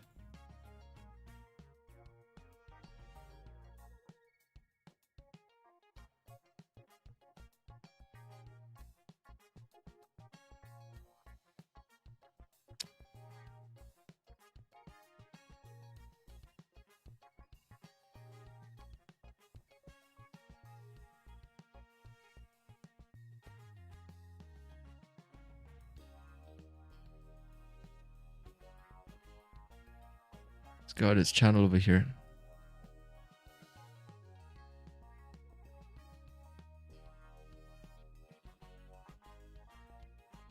But he has so much content, it's ridiculous. From 8 years ago. Holy. Bad habits. That is insane. This is why, you know, I respect the guy. Doing this from 8 years ago, and look at how much content this is.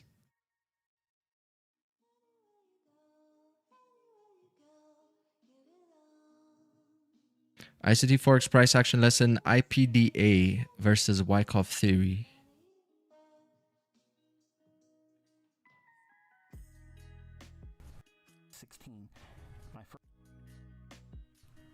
But once it gets in here, then I'm comfortable.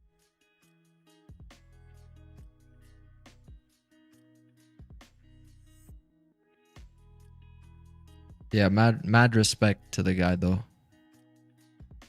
Like, look at these.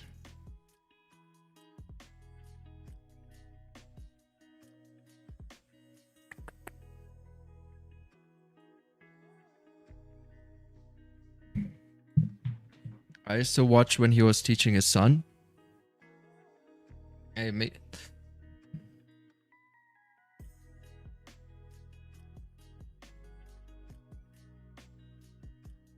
Let's see, I'm up 13% this week now, and I want to keep it. Nice. Going to get eat and work out. Stay safe. Stay safe, man.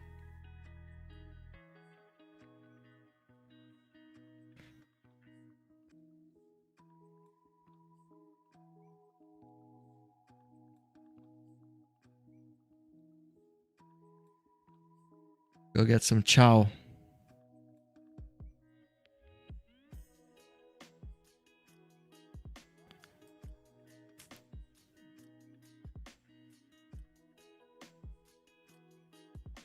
Oh yeah, I know Fabio Valentini, best scalper in the world.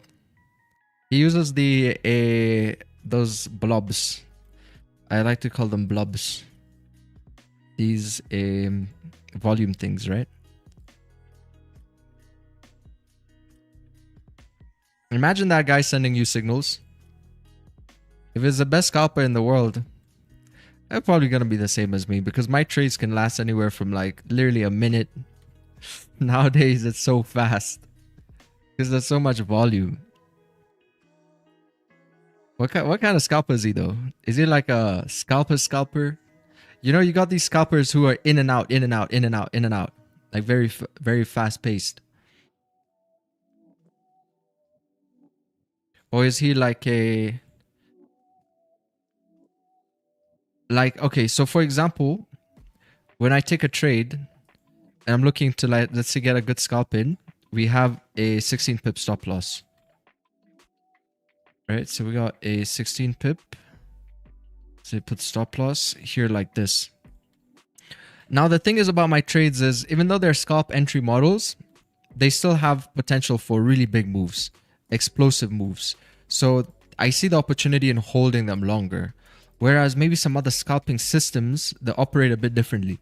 They're more like what Ricardo does. Also, it's like, you know, price would come down, he would take like a quick buy, maybe make like 10-20 pips, but he knows that those trades don't last very long. They're just gonna kind of like, you know, you got to be in and out very quickly. like that. That's kind of what I think when I think of a scalper in a traditional sense. They're kind of like getting in here, out here. And then maybe they might be looking for in here, out here, like very quickly. In here, out here.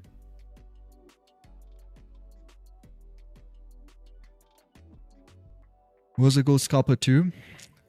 Nice.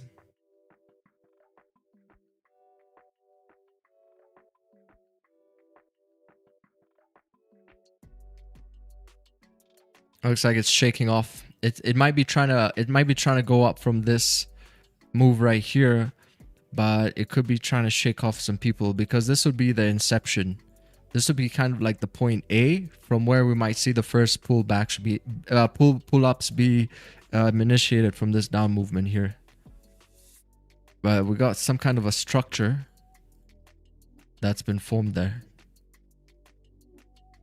Had his first break, it came down, maybe trying to shake people off.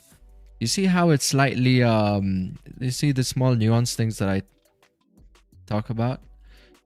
You see how it comes and then it, like, you know, just slightly takes out that area and then goes up like this. That's market psychology. That's market sometimes it just tries to shake people off.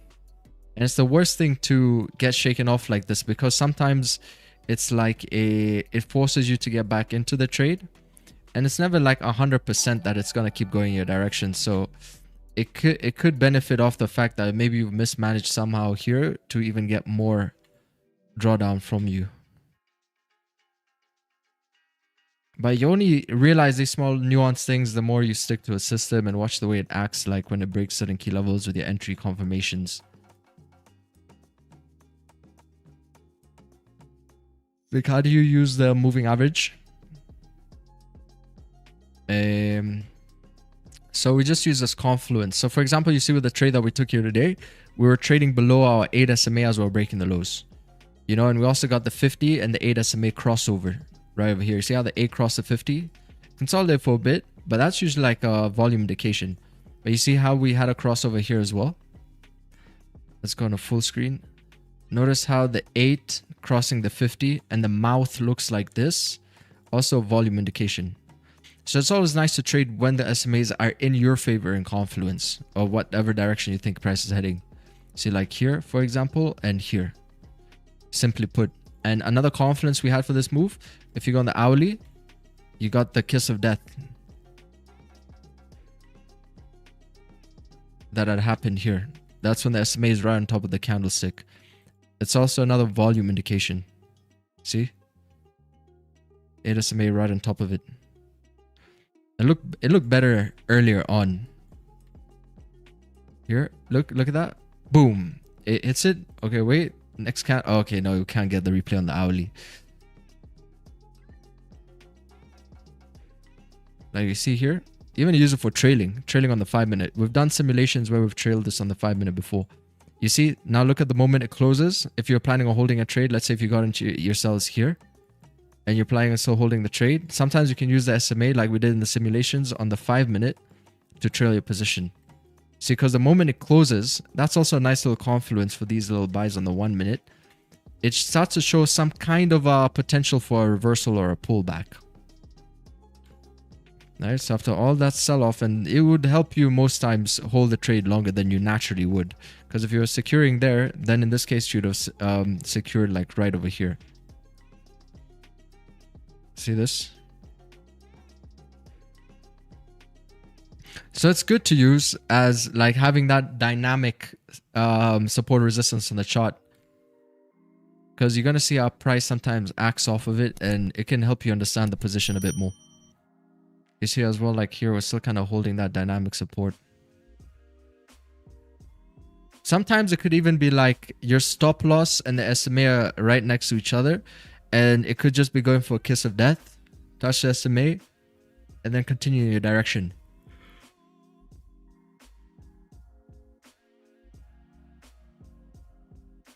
Yeah, it's breaking below the SMAs now. So you got 20 seconds.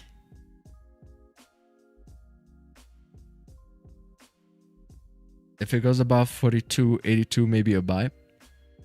It's currently in sort of a buy setup. it's trying to play it out.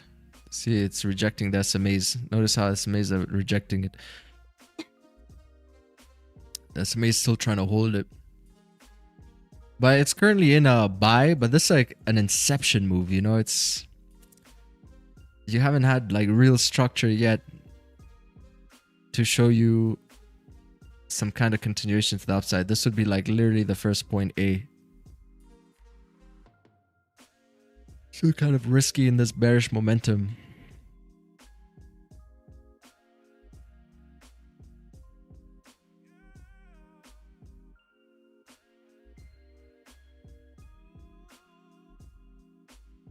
I'm learning a lot today. Glad you are off.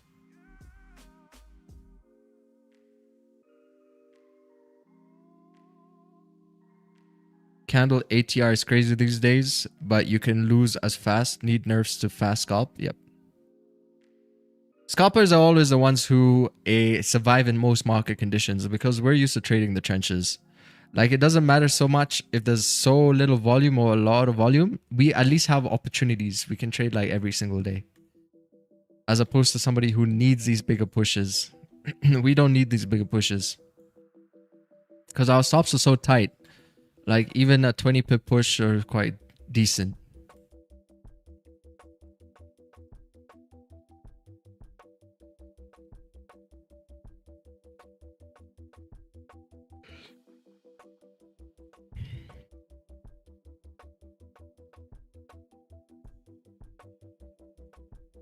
He said he watched some live guys on YT2 to see how they trade and how he can take money from y'all. Ah. Oh yeah, because we're gonna be liquidity. That's what those smart money people love to say. You're my liquidity, bro. Oh, bro, you took a sell? FVG right there. You're gonna be my liquidity.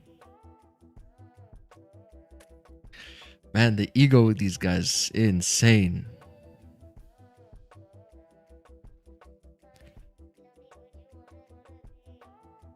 Do you know trades by Sai? 22-year-old black guy made 30 million trading and doesn't sell anything.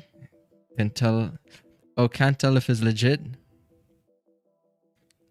Well, if I made 30 million trading, I would not be on YouTube. I'll tell you that much.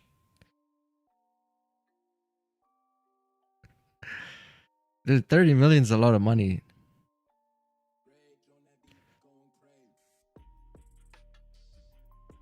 I don't even know if freaking the guy from Breaking Bad made 30 million selling all that crack.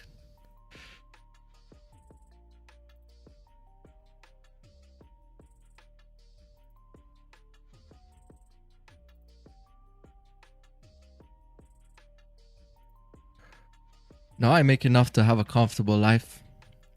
I wouldn't say I have disgustingly wealthy life, but I make enough to be comfortable. Some people have disgusting money. You know, but at that point, really, it's like...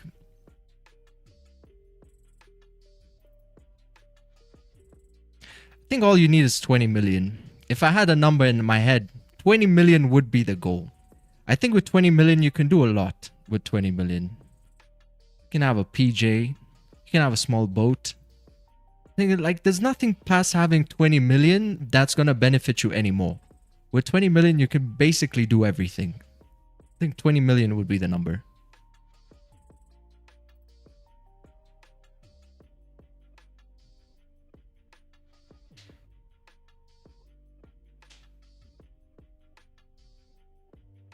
$20 million is the number.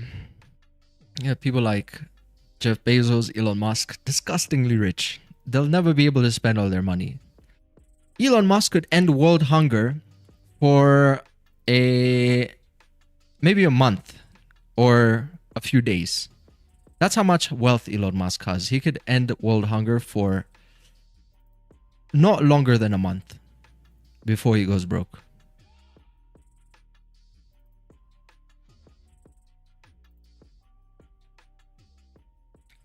The point is not money, but freedom. Yes.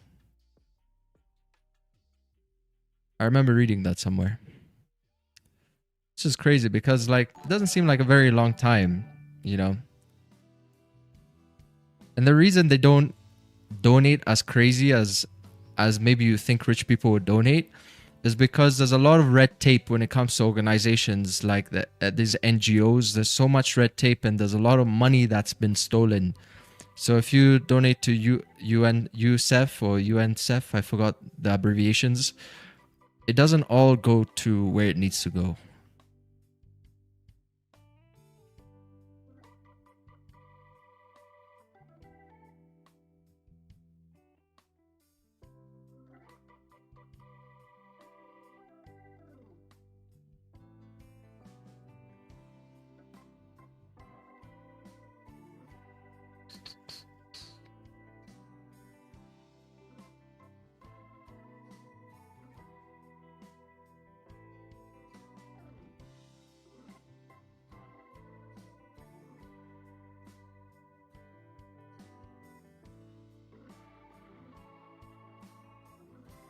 Vic, you made over $1 million? Even if I made over $1 million, nothing's gonna change. I could be worth 5 million, 10 million right now. You wouldn't know. Nothing's gonna change. Nothing has to change. Only a few people actually do that. There's a select few. On the internet, it feels like everybody's doing that, but compared to the people who actually have money, there's a lot of people who have money. You're never gonna know that they have money.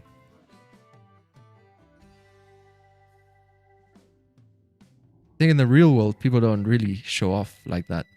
Especially in countries like Germany. If you're super wealthy and the uber rich in Germany, the last thing that they're ever going to do is they're going to show their wealth. Because Germany is also one of these countries where it's like, when people start to know that you have money, it becomes like a huge problem for you. So they're the most discreet people.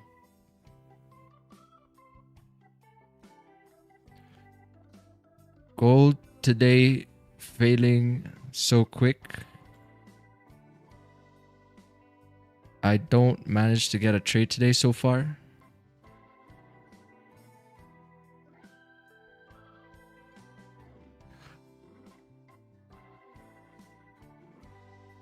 Yeah, gold is falling so quick. So whenever price falls so quickly, the only way you can catch a move is if you're looking at the lower time frames.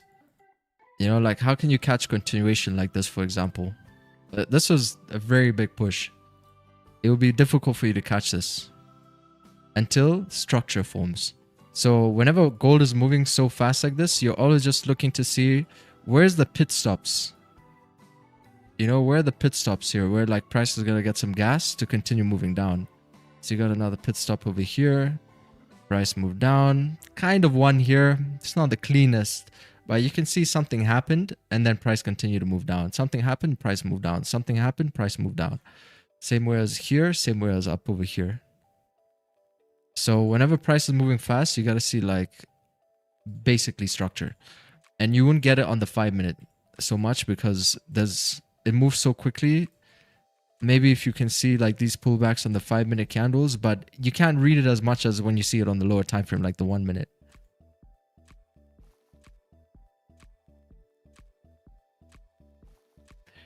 But that's kind of like where a lot of that money is made when price is moving like that. And there's a reason why price moves like that. Because people are getting in. Everyone's getting involved. You know, I used to watch that happen so much on GJ in 2020. Man, GJ used to have these crazy pre-London moves and I would always miss it. Because I was always trying to catch like some kind of a pullback. But the pullback never came. And like price would just keep moving. And it took me a while to actually understand that. Close to about a year. Because again, nobody taught me this. I had to figure this stuff out on my own. Because most of the people I was learning from, man, during 2020, no one was even trading the lower time frames like they do nowadays. I don't even know if ICT used to trade the lower time frames back then. But I never knew he existed. So everybody I was learning from was trading, they were saying higher confirmation, daily strong confirmation. 4 hour, 15 minute, 30 minute. So I never even used to look at the 5 minute. The 5 minute to me might as well have been a 1 minute time frame during that time. And at some point I was like, man, like I gotta, you know, no one's teaching these lower time frames, but I can't find a way to catch the moves when they start moving. So I had to start looking at ways that I could make sense of the market for myself. Then I started looking at the 1 minute time frame. And if you ask me how I build a strategy, I actually don't know. Up to this day, I don't know. I think it's just showing up every day, 1%, 1%, 1%, and eventually you come up with something. But it's not. It was not something that was like super obvious. So it took time. But you see, that's the good thing about the stream, because now I try and make it as obvious for you as possible. So it shouldn't take as long as a time for you. Because man, if someone had told me these things like maybe 6 months into my journey, that for me would have, you know, maybe made things move a little bit faster. What if gold have grabs SL and now it's time for new ATH? But there's a distribution that's currently in play. It's just taking a lot of time over here. It tried to shake people off at this break when it had its initial break here and then it pulled down. Trying to shake people off, but it's gradually trying to have a pullback. But that's why I said this is going to be a point A. This would be the first kind of region where price would be moving from.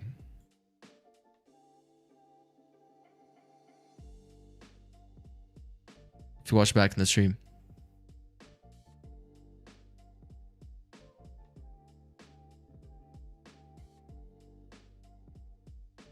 See, it's trying to pull up. And we just got a new hourly open too. Look at the size of this thing now. It's creating its highs. Created like a small baby wick over here. That's creating highs.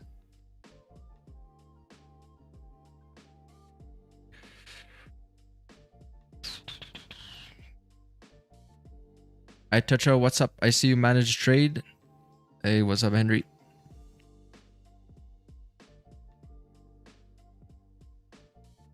I don't know about all-time highs though. Still feels ambitious. Maybe we might see 4,300 again, but it's currently in a distribution right now. It took a while for this bus here to move.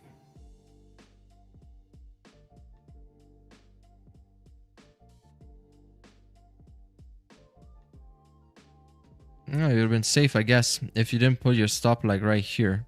It's kind of tight, but yeah, 16 pips would have also been hit out, but it pushed around like 30 pips. So it still pushed like about 30 pips. So if you got a 16 pip stop, would have still played out. If you had a bigger stop, then that would kind of be the lows that you're looking to protect your stop loss.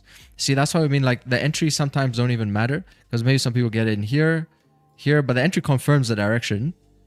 But if you got your stop loss right, it should generally speaking respect like the outmost, the key stop loss structure.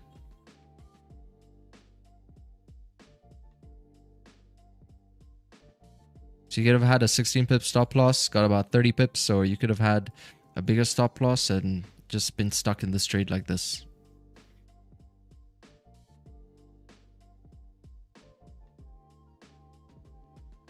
Can it leave a wick on the H1 then drop? Like a top wick, then get a wick fill? It could do that. It's a pretty long wick. You have here about like 290 pips. So it could do that. We cannot neglect the bearish momentum. You know, like sure, there's a possibility for pullbacks, but trust me, like when the sellers start to come in, you got to be very afraid as a buyer, because you cannot ignore the bearish. You see how clean that the bearish candle just moved right here? The sells definitely still moving a lot cleaner. You see with the buys how it's trickling a little bit more compared to the sells. All it just takes is the good sell setup and potential continuation. It might be that hourly top wick and a wick fill to the downside. But you said the buyers are trying to create some defense here as well. If you notice, they got like support here. Look, they got support here and they got that 8 SMA. So as they're trickling to the upside, they're also creating like a defense. That's how we look at support and resistance. Sometimes you got to notice price move like this. So it's creating defenses. You know why? Because that doesn't look appetizing. If you're a seller, okay, if you're targeting, let's say, liquidity, and there's liquidity under these levels of support, it could move through them, but it's not as appetizing as, let's say, a clean range. You see, like this looks a lot more appetizing. So if price is gonna mirror, that area, it can move through that area a lot more cleanly, a lot more smooth, right? But if the market wants to make it less appetizing and the buyers want to build a strong case for themselves, they can do something like this. You know, at that point, you have these levels to worry about because price will have reactions. It could have reactions off them.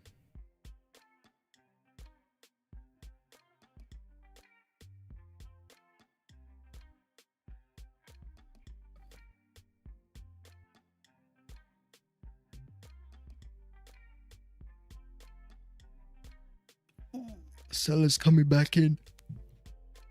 Bomboka!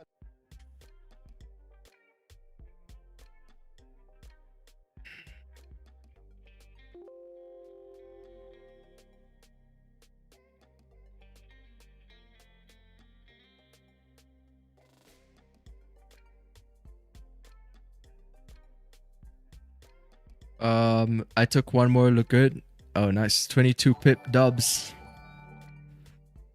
Right here, break of the high. Oh, you did take the break of the high. Nice.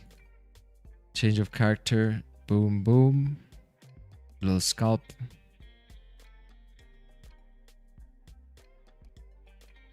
Couldn't resist. Honestly, man, if I knew what I knew now, but if you give me this skill in a year one mindset, I'll be overtrade. Damn. I'll be trying like the most ambitious. I'll probably be trying to flip like funded accounts on funded accounts. But I know the mentality would still hold me back in the end. But at least I would give myself an option to actually get the entry. You know, at least I would have an entry model. Because the worst thing is like you don't have the mentality and you don't even have the system. If you give me the system with no mentality, I could probably get more lucky. Because I never got lucky. So that would help me get a lot more lucky than I did. So I'll probably be trying a bit more ambitious stunts. Probably lose a lot in the process too. But make money. Or have a better chance of passing a funded in my first year. Because you see, when people ask for giveaways, I say the stream was a giveaway. If you ask me in year one, would I rather get a giveaway for a funded account or knowledge? I would get the knowledge for sure. A lot of people just want the giveaways for the funded accounts. But they don't last. We've already given them out before. Those people don't have them anymore.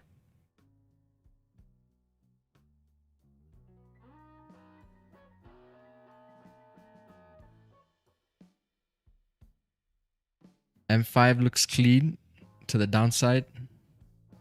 Yeah, if we can get below support there. 42, it's like 42.65.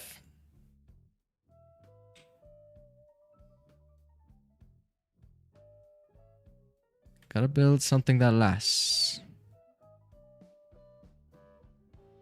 How many accounts watched today? Man, so many.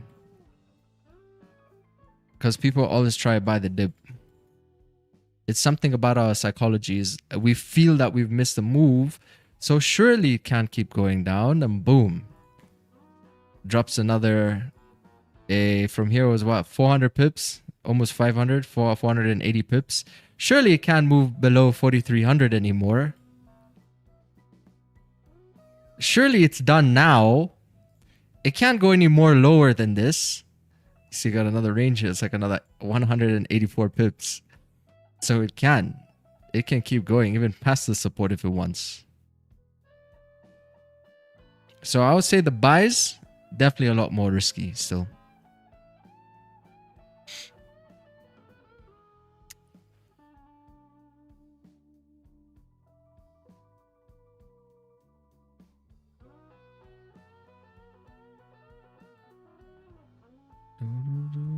Thank you, Jeremiah.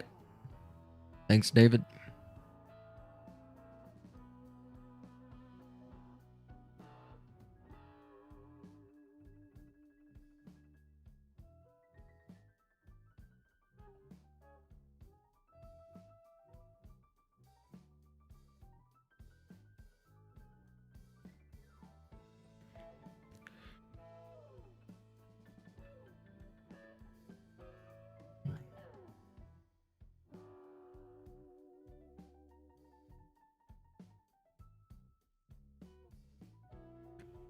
Stay ahead of markets with real-time news alerts.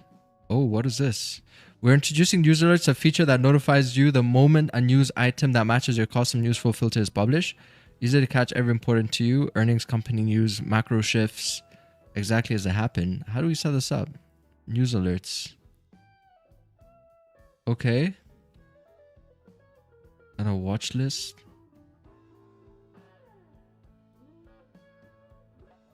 News alerts. This is my order flow indicator, by the way, guys. If you ask me like, how do I know about volume and all of these things? This is my indicator here. So it looks like we're getting an update.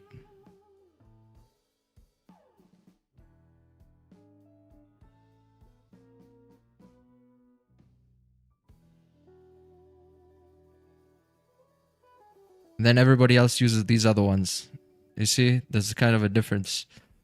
People like to use these other ones. These other ones, do. People don't use this one because this one actually requires a bit of due diligence. So people don't like this. People don't like the ones where you gotta do something. Where you actually gotta go through the data like this and correlate that to the market. But if something shows you a number, yeah, people like this. This is a lot nicer like this. See, we're catering to everybody. TradingView caters to everybody. So you must just pick your tools. You know, like when you play a video game, there's some guns which are maybe the overpowered guns, and then there are these other guns. So it's like everybody can do damage with those weapons, but you just gotta pick the tool. The tool that is most efficient to you. That's what they say. That's what Tupac Shakur's mom told him when he was famous, that the industry is gonna give you everything you need to destroy yourself.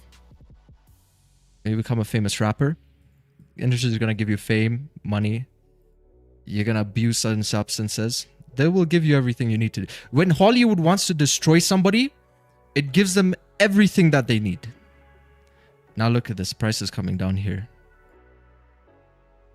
So like TradingView is the same way. When you first come into TradingView, you're going to get everything that you need to destroy yourself. They don't even have to do the work. You're going to do the work for yourself. They're just going to give you access to those things. You know, and that's what TradingView is. Because when you first come to TradingView, what do you see? You're going to see volume indicators. Boom. Right over here. That's like a standard. That one has to be there. That's the one that first gets you, you know, to using the indicators. You're going to say, okay, what is this green or red line over here? See, because the candle's moving down, you're getting a big red line. Then maybe you're going to get smaller candles like this. So that's the first dosage, you know, it kind of hooks you on now. Now you're kind of hooked on. You got a feeling of the drug. So now you're going to say, okay, you know, gone through all of these things. You got like, you know, Fibonacci time zones. You know, you start now experimenting with drugs. Like in terms of indicators. It's like you start off with a bit of weed, and then now you're going to start with this, all this other stuff here. And then, you know, at that point, you're going to go into indicators. You're going to go into all of this stuff that even you've forgotten the reason why you've come onto the charts was to read candlesticks and just learn how to read price action.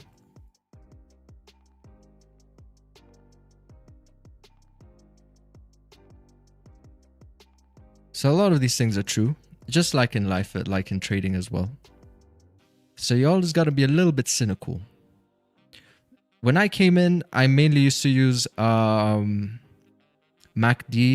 RSI divergence, some different types of moving averages, Fibonacci's. I think that's it. It's not too bad. I don't think I use any indicators. Oh yeah, the anchored VWAP. I used to use the VWAP, point of control. And I experiment a bit with the ghost feed. I didn't really truly understand how it worked though. And maybe a Wyckoff indicator of sorts. So you see, in the first year, I was given, much like all of us are given, the tools we need to destroy ourselves. And it's only when I started slowly peeling those things off and realizing, okay, so this is how this actually works, but I don't need it. It doesn't work for me, the RSI. Then I slowly started to get rid of those things. But in the beginning, I started with like all of those things. Then you slowly start to get rid of those things.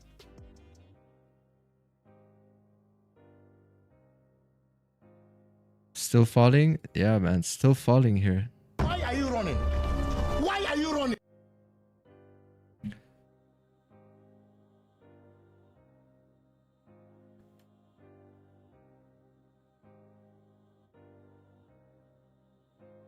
I told you, like, you think it's found the dip? There's always the dip, then there's the dip, then there's the dip, then there's the dippity dip. Before you catch the final dip.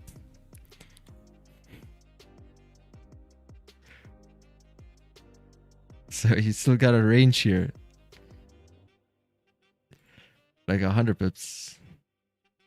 It's like the maki. You know, some people call it maki. You can call it a maki, or you can call it the maki. That food dish. Or some people even say maki.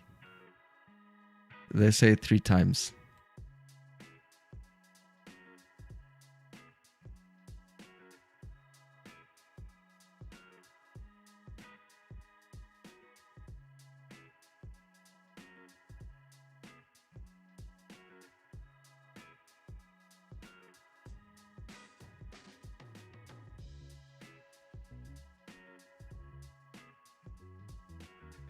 Maki roll.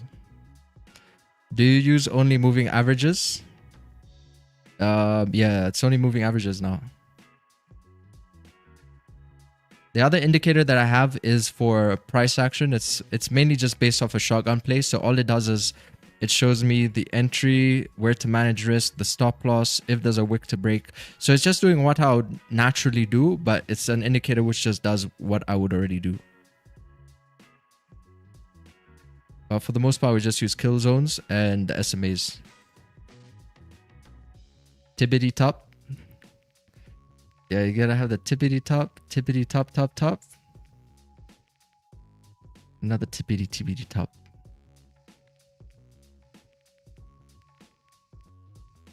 Wall Street Bets always makes a joke about this.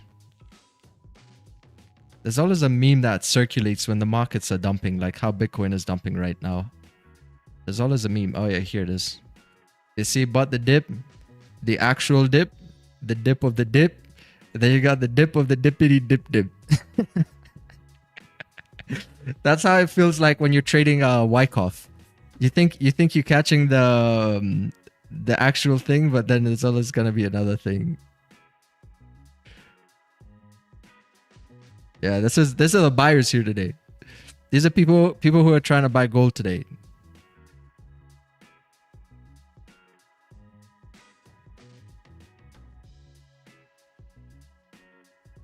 Dippity dip.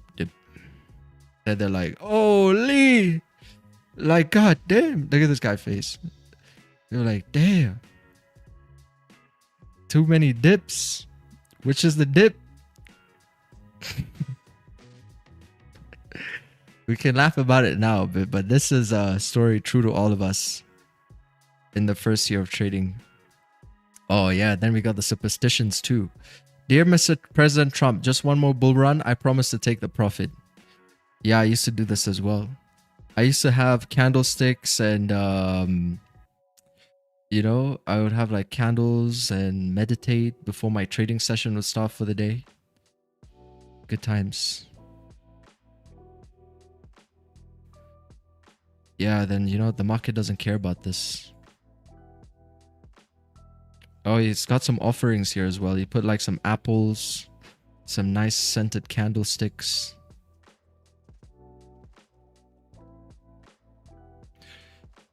And it's only when he's fed. So you see these apples here, they need to first degrade because he's not yet eaten them, you know. It's like once they start to degrade, that's when he's fully ready. Now then you're going to be more lucky. Short sellers blame retail investors for worst returns since 2020. Rally in heavily shorted stocks comes as AI hype and hopes of lower rates push S&P 500 to record highs. Carson Block, founder of short seller Muddy Waters, said demand for traditional short selling is just not there. Wait, what? Is this like a real founder of short seller Muddy Waters? I think there are some companies who just focus on... some people ask sometimes if I could just buy and make money or if I just sell and make money. So I wouldn't be surprised to see if there's actually institutions which just focus on selling and buying or buying. Is he founder of short seller? Short seller Muddy Waters. Yeah, I mean, demand for traditional short selling is not there, buddy. You know, maybe this is not a good year for business. So you see, this is what happens when you can't adapt to the market, unfortunately. In any space, if you design telephones or whatever it is that you do, if you can't adjust to the new norm, then obviously, you know, there's no more demand. There's no more demand for that anymore. What can you do? I'm going to eliminate capital gains. Let's see, capital gain taxes. I hate taxes. I feel like whoever invented taxes is just like a genius because, you know, everything is taxed. Literally, you get taxed to do everything. And if the government wants 30%, men, if they feel like they're deserving 30, even maybe 40%, they should come and stream. Someone should come here and stream instead of me because they deserve so much tax that maybe they should do some work as well. That's how I look at taxes. Literally free money for doing nothing. So it's not bad to learn how to pay less taxes. You know, I think it's always a good idea.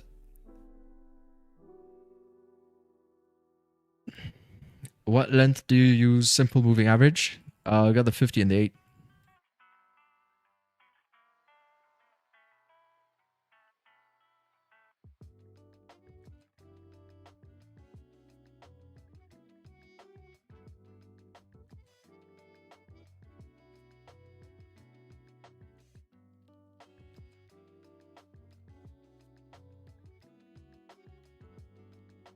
Don't think we got any new news. Easing trade tensions.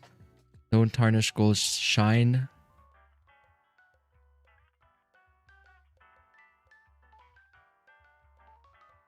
This is because the underlying economic and geopolitical uncertainties propelling the rise remain.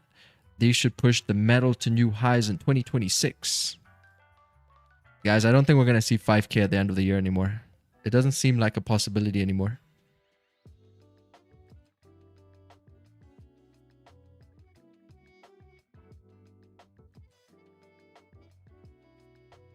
Hey, new subscriber here. Do you trade futures? Welcome. Green. No. Mainly focus on gold spot.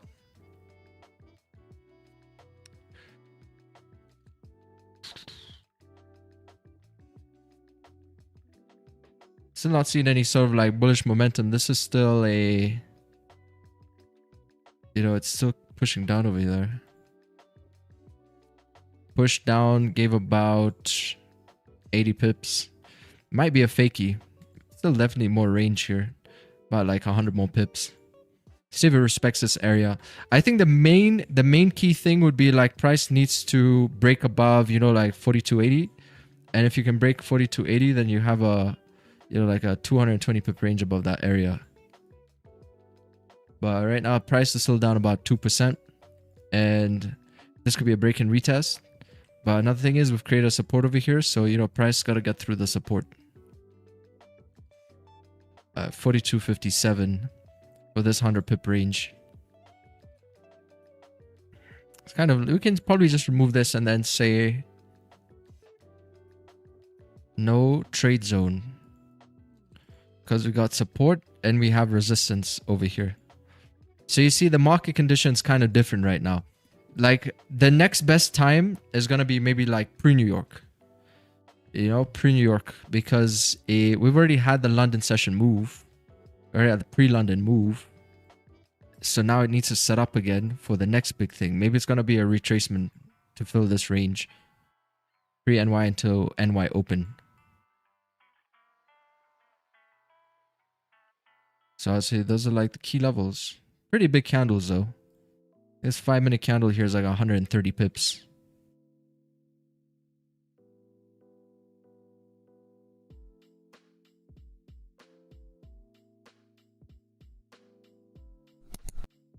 I can tell order flow is not easy. Take a lot of patience and you still need PA in my opinion to make sense of it. The ones I got confidence this week with PA. Oh yeah, nice. Yeah, you definitely do need price action, and the rest of that is just like, you know, icing on the cake.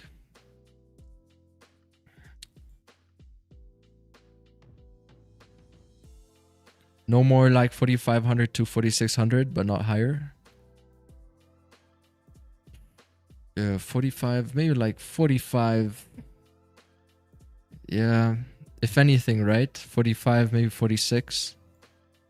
My goal was already hit for the year. I think my goal was at 4,000. I thought 4,000 was already pretty good. I peaked here about 43.87.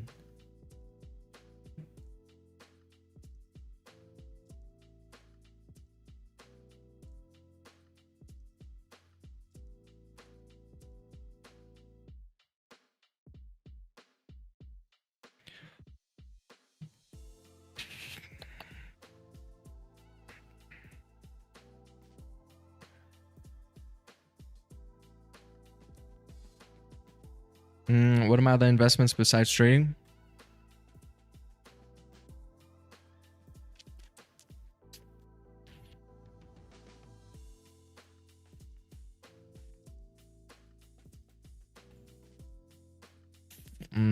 Still building up that portfolio. I'm not invested in like any other sort of I'm not invested in money markets or anything like that. I got one property. That's about it. My main income comes from trading. That's the thing I focus mostly on, especially this year, because I don't have time to really dig into other things at the moment. It's been an incredible year for gold. I'm up overall about 200%, 260%. It's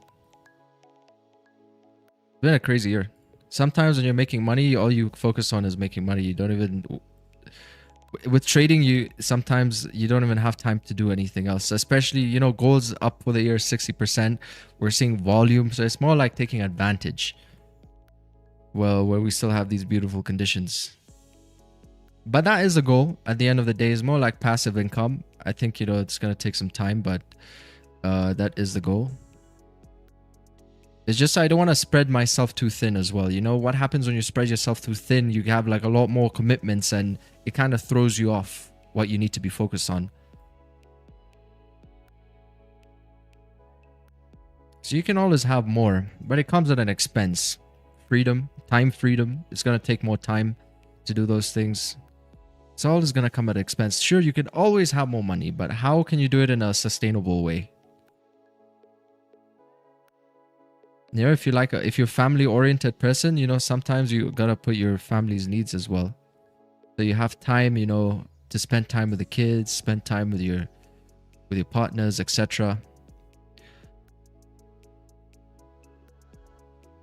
Going up to the next 5-minute FVG, maybe.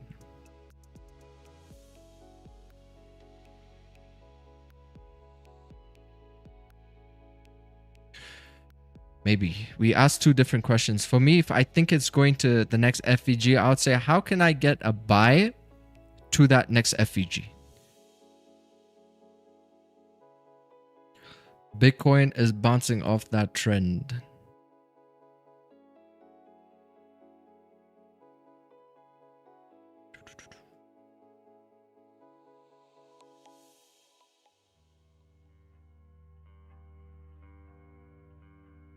How can I get the buy? Because is the market condition still going to be the same when it gets up there? It's an interesting way of trading, that is. Waiting for pullbacks like this. Because it's like when the market moves like this, and let's say it's moving up there and it's a New York session open, is that still the same trade? You know, like the condition can sometimes change. We've seen it happen live. When we get our setups, TFX confirmations, and then the reactions we get, it's like we shouldn't break the highs unless price wants to move up, right? For example, that's kind of how I look at it. So if you look at this scenario here, we didn't break the highs, we broke the lows and price moved down. If we look at this scenario up over here, we didn't break the highs, we broke the lows and price moved down. So for me, it's more like, you know, the market, it should respect the direction that it wants to head towards, you know, in most cases. So if we come up to that FEG and let's say market sets something up here and then it breaks the highs, I would say it's not the same setup like you drew it like now as you're drawing it when price is here, as you're waiting for it to tap into that area, wherever that might be. But that's just my 2 cents on it. You know, everybody trades a bit differently, so there's no right or wrong way of doing it, but that's just how I look at it. You can't grade something that has no criteria. Like trading doesn't have a criteria. There's no such thing as a bad trade or a good trade. You know, it's just a trade. You took your trade based off what you thought and it either played out or it didn't play out. There's no criteria really. Sometimes the worst trades play out. Sometimes the best trades, the A+ setups, they don't play out. You've experienced this yourself. You've seen that the risky trades are playing out. But the ones that you're taking which feel more safe to you, they're not playing out. Then you're like, what the hell is going on here? And then you're going to look at these risky trades and they're going to happen like 3 times and you're going to be like, okay, I'm going to take the 4th one now. You take the 4th one and it's a losing trade. See, because you hesitated. You hesitated all those other 3 times that the one that you take is the one that plays out. So there's no real criteria to what a good or bad trade is at the end of the day. Sometimes I find the riskier trades play out a lot more. So I'm looking for a bit more of a trade with a bit of edge in it that a lot of people are going to be afraid to take. And that's where I want to come in sometimes. And then you're going to ask me, oh, but is this a consolidation or what is this or what is that? You see, it's harder for me to answer that because when I'm teaching you what consolidation play looks like or how the setup looks like, I have to teach that. But I can't teach you experience. That's something that only is going to come with time.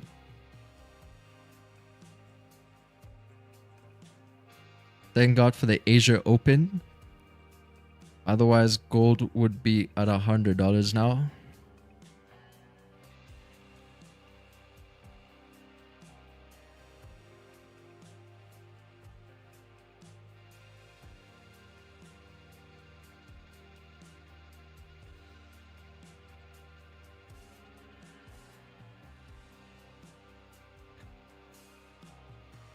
Massive Bitcoin sell-off here off the intraday. Really corrected this range here. Very nice range correction. This is. Look at that. Nice create resistance over here, and you have another resistance up over here. So the same way it mirrored this is the same way I would anticipate that candlesticks are gonna start moving up again on BTC. So you gotta get something like this.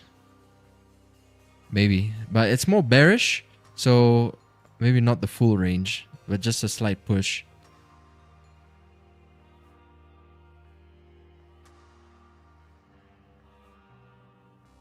See, Goldie's starting to pull up. It's different. You can sense the way it's moving now. It's different from before. Now it's actually trying to pull up a bit more. I think that would be about 42.81. It's got some clean range here.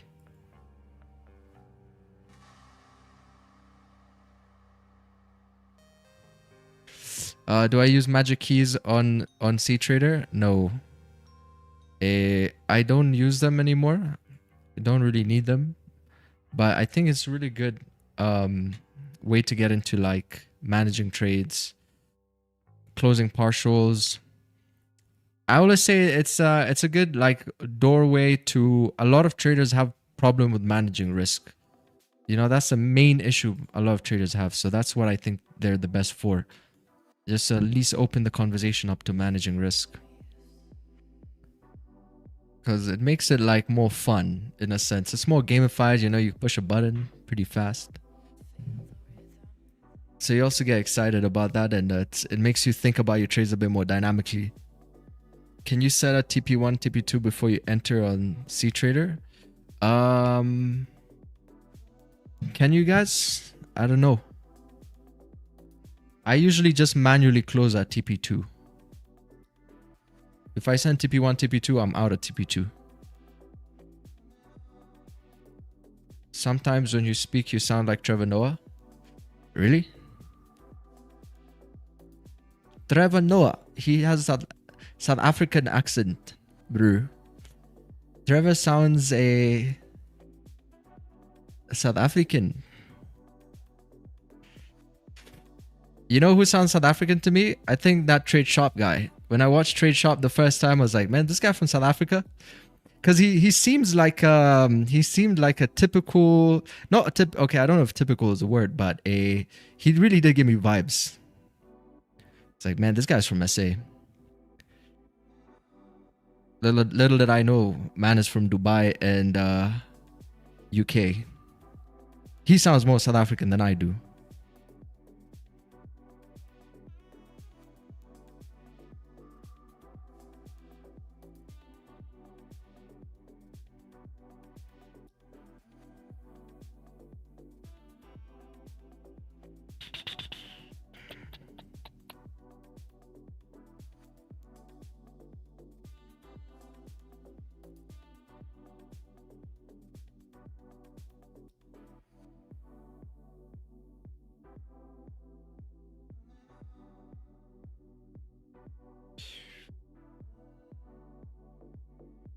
Guys, ask Trade Shop next time if it knows who TetraFX is.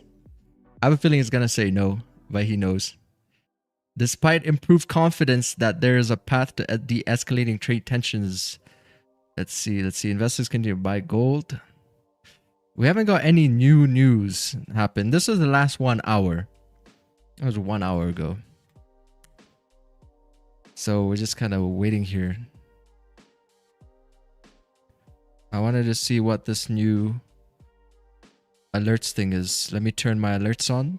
You see this? Now I'm going to get alerts when news comes out. So maybe I don't have to keep checking it anymore.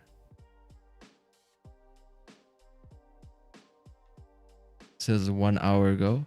Same as chart. Yeah, we're going to keep it here on gold. Or can we just say gold? I only care about the gold news.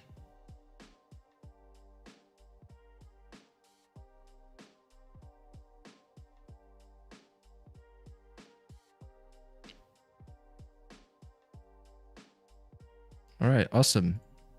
Let's see how that works.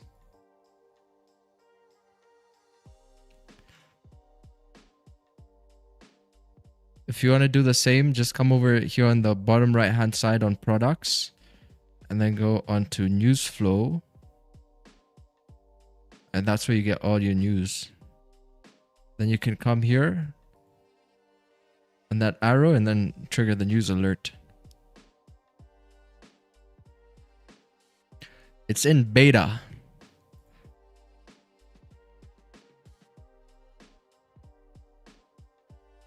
Do we need calendars? No. Let's clean this up here. Scanners? No. Remove that as well.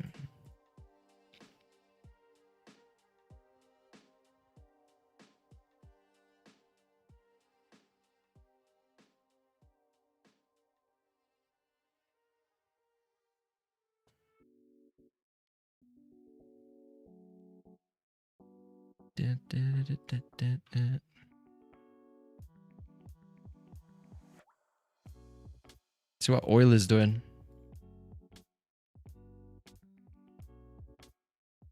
Consolidating. Liquidity grab. Clean range.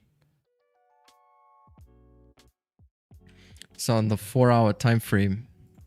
It's gonna get below this, above this resistance here by $57 a barrel. Got a liquidity grab. Break above. Keep moving up there. It's like in a very sticky situation. You must keep up with the fundamentals, OPEC and that. But it looks like once it starts to break out, it should have a pretty nice break, especially with these confluences from back over here. So if this was like a simulation, maybe we could just, skip the candles and see if we can get a buy here.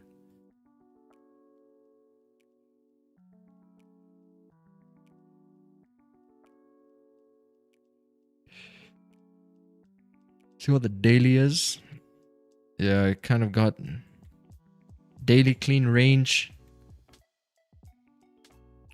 I think it's just because it's not a good broker. Maybe on a different broker would have like a better looking candlesticks.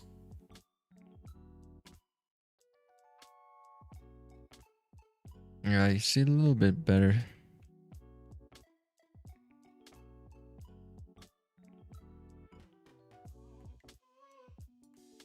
What do you think of the double shoulder that has been made on the 15-minute time frame? Bearish direction. The double shoulder. Oh, you mean like this double resistance here? Yeah, I think like this whole zone is like a no trade zone. Maybe if you investigate the 1 minute time frame, you can get away with something. Yeah, like little breakouts like here. It's inverted head and shoulders. Break of the highs, clean range towards resistance. You could get away with something, but if you zoom out a bit more, it doesn't look that appetizing, this whole zone. Maybe it creates like a support over here, and then you have a dump of maybe like 79 pips. But this whole area, it looks like a place where market can just chop around for a bit. And you might see, we might actually even hold this whole zone until New York session time. Because there's no direction until, I would say, maybe if this high gets broken. Then you start to see price is going to creep up a little bit more. Like this, correct? But within this support and this region, maybe it just bounces around. But it's also at the same time a pretty big area. From this wick to that wick, it's about like 381 pips. This might be the playground up until we either break these highs by 42.81 or maybe price continues to move down below support 42.44. So now, you know, the important thing is when you come onto the charts, you always kind of thinking to yourself, like, where's the playground?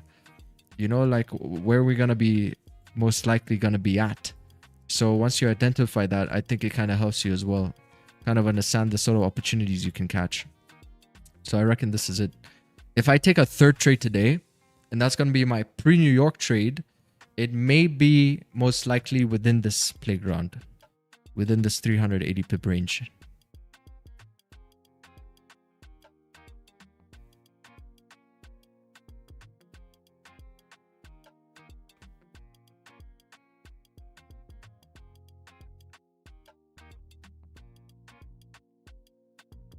So it's like a map. You know, it's like a map. Like when you're playing Battlefield, you know this map? Oh, Empire State. I love this map. A pretty good map over here. Siege of Cairo. Pretty good. Pretty good map this is too. Same with the volume and everything, direction. And then you have Miriak Valley, I think it's called. And you're like, oh man, I don't like this map so much. You know, I could probably like get away with like some good game, but it's not such a good map. Greetings from Slovakia. I'm trading since 2012. You're wise. Hey, thank you, Faith and Mercy. 2012, hats off to you. That's a very long time. I did not even know anything about markets in 2012. I was still busy making guitar covers and watching Naruto in 2012. But thank you, I appreciate it.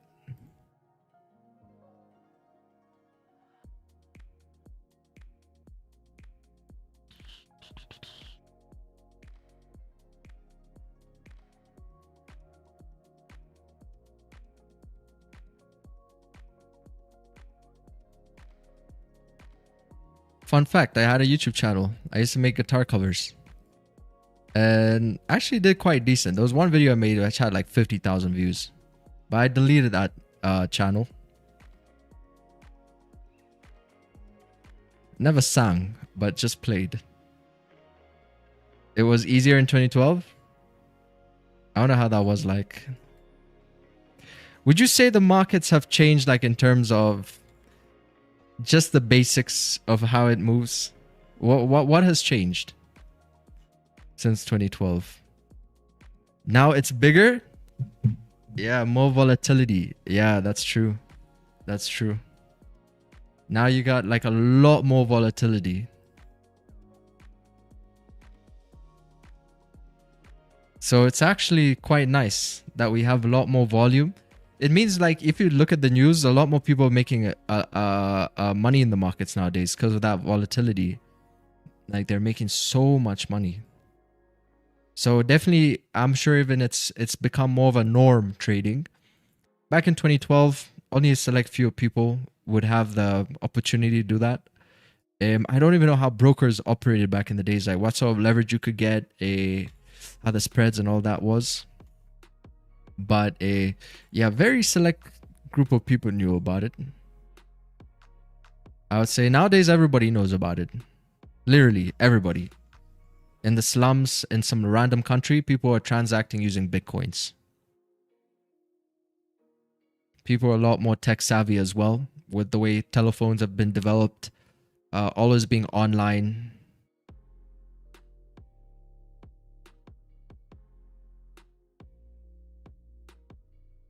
Everybody has a story of how they've experimented with markets. I just saw some TikTok lives using your stream voice. Yeah. It's all just imposters. Leverage was the same. That's crazy. Maybe leverage was the same, but did they used to do 1 to 2,000, for example? Nowadays they do like 1 to 2,000, like insane amount of leverage, just to tap into the fact that a lot more people are trading. Make it a lot more accessible.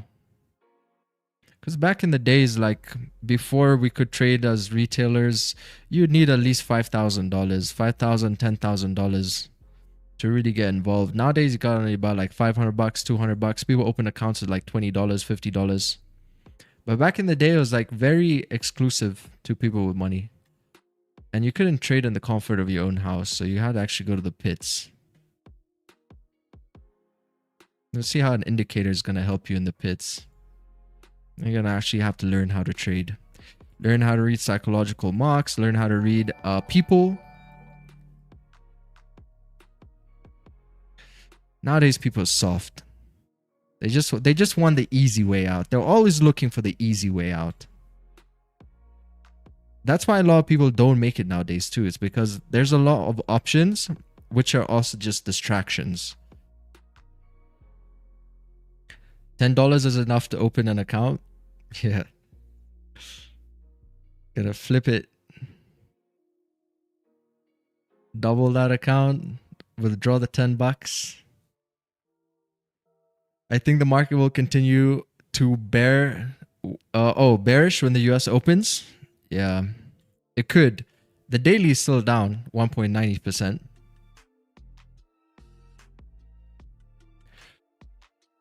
You seen those videos flipping $10 into $5,000? Complete rubbish. It seems like NY will continue to sell since, and London now don't. Yeah, exactly. Tomorrow might be a buy because no, actually, you know, the thing is we're looking for is this support here on the daily time frame. Tomorrow, I'm not saying it's going to be a buy. I'm actually expecting more of a sell continuation below this support here. So what we're going to see is tomorrow, we're going to see a candlestick, maybe move like this, bro. Like if you see this happen, expect big moves, continuations, big pullbacks, and then that's when the macros are gonna start catching up. Well, we've said it now. Let's wait till tomorrow's stream. Break that daily support. Macros are gonna start catching up. Sometimes the market is ahead of reality. So we're gonna watch. We're gonna watch and see. Because right now the fundamentals are still kind of bullish. You know, today we're not even getting many fundamentals because I think people are more like observing. You know, all like kind of observing the market. Because on a typical day, you know, last fundamental we got from Reuters was like 2 hours ago. On a typical day, we could get like a little bit more of something, but there's definitely showing some kind of hesitation here. So we'll wait tomorrow for a 42.43. If we start breaking below that, trust me, it might be curtains on gold for the week. And that should give some really nice opportunities to get some more bumper clots. Well, having that said, guys, I will see you all tomorrow for the London Open. Gonna head out now. Adios.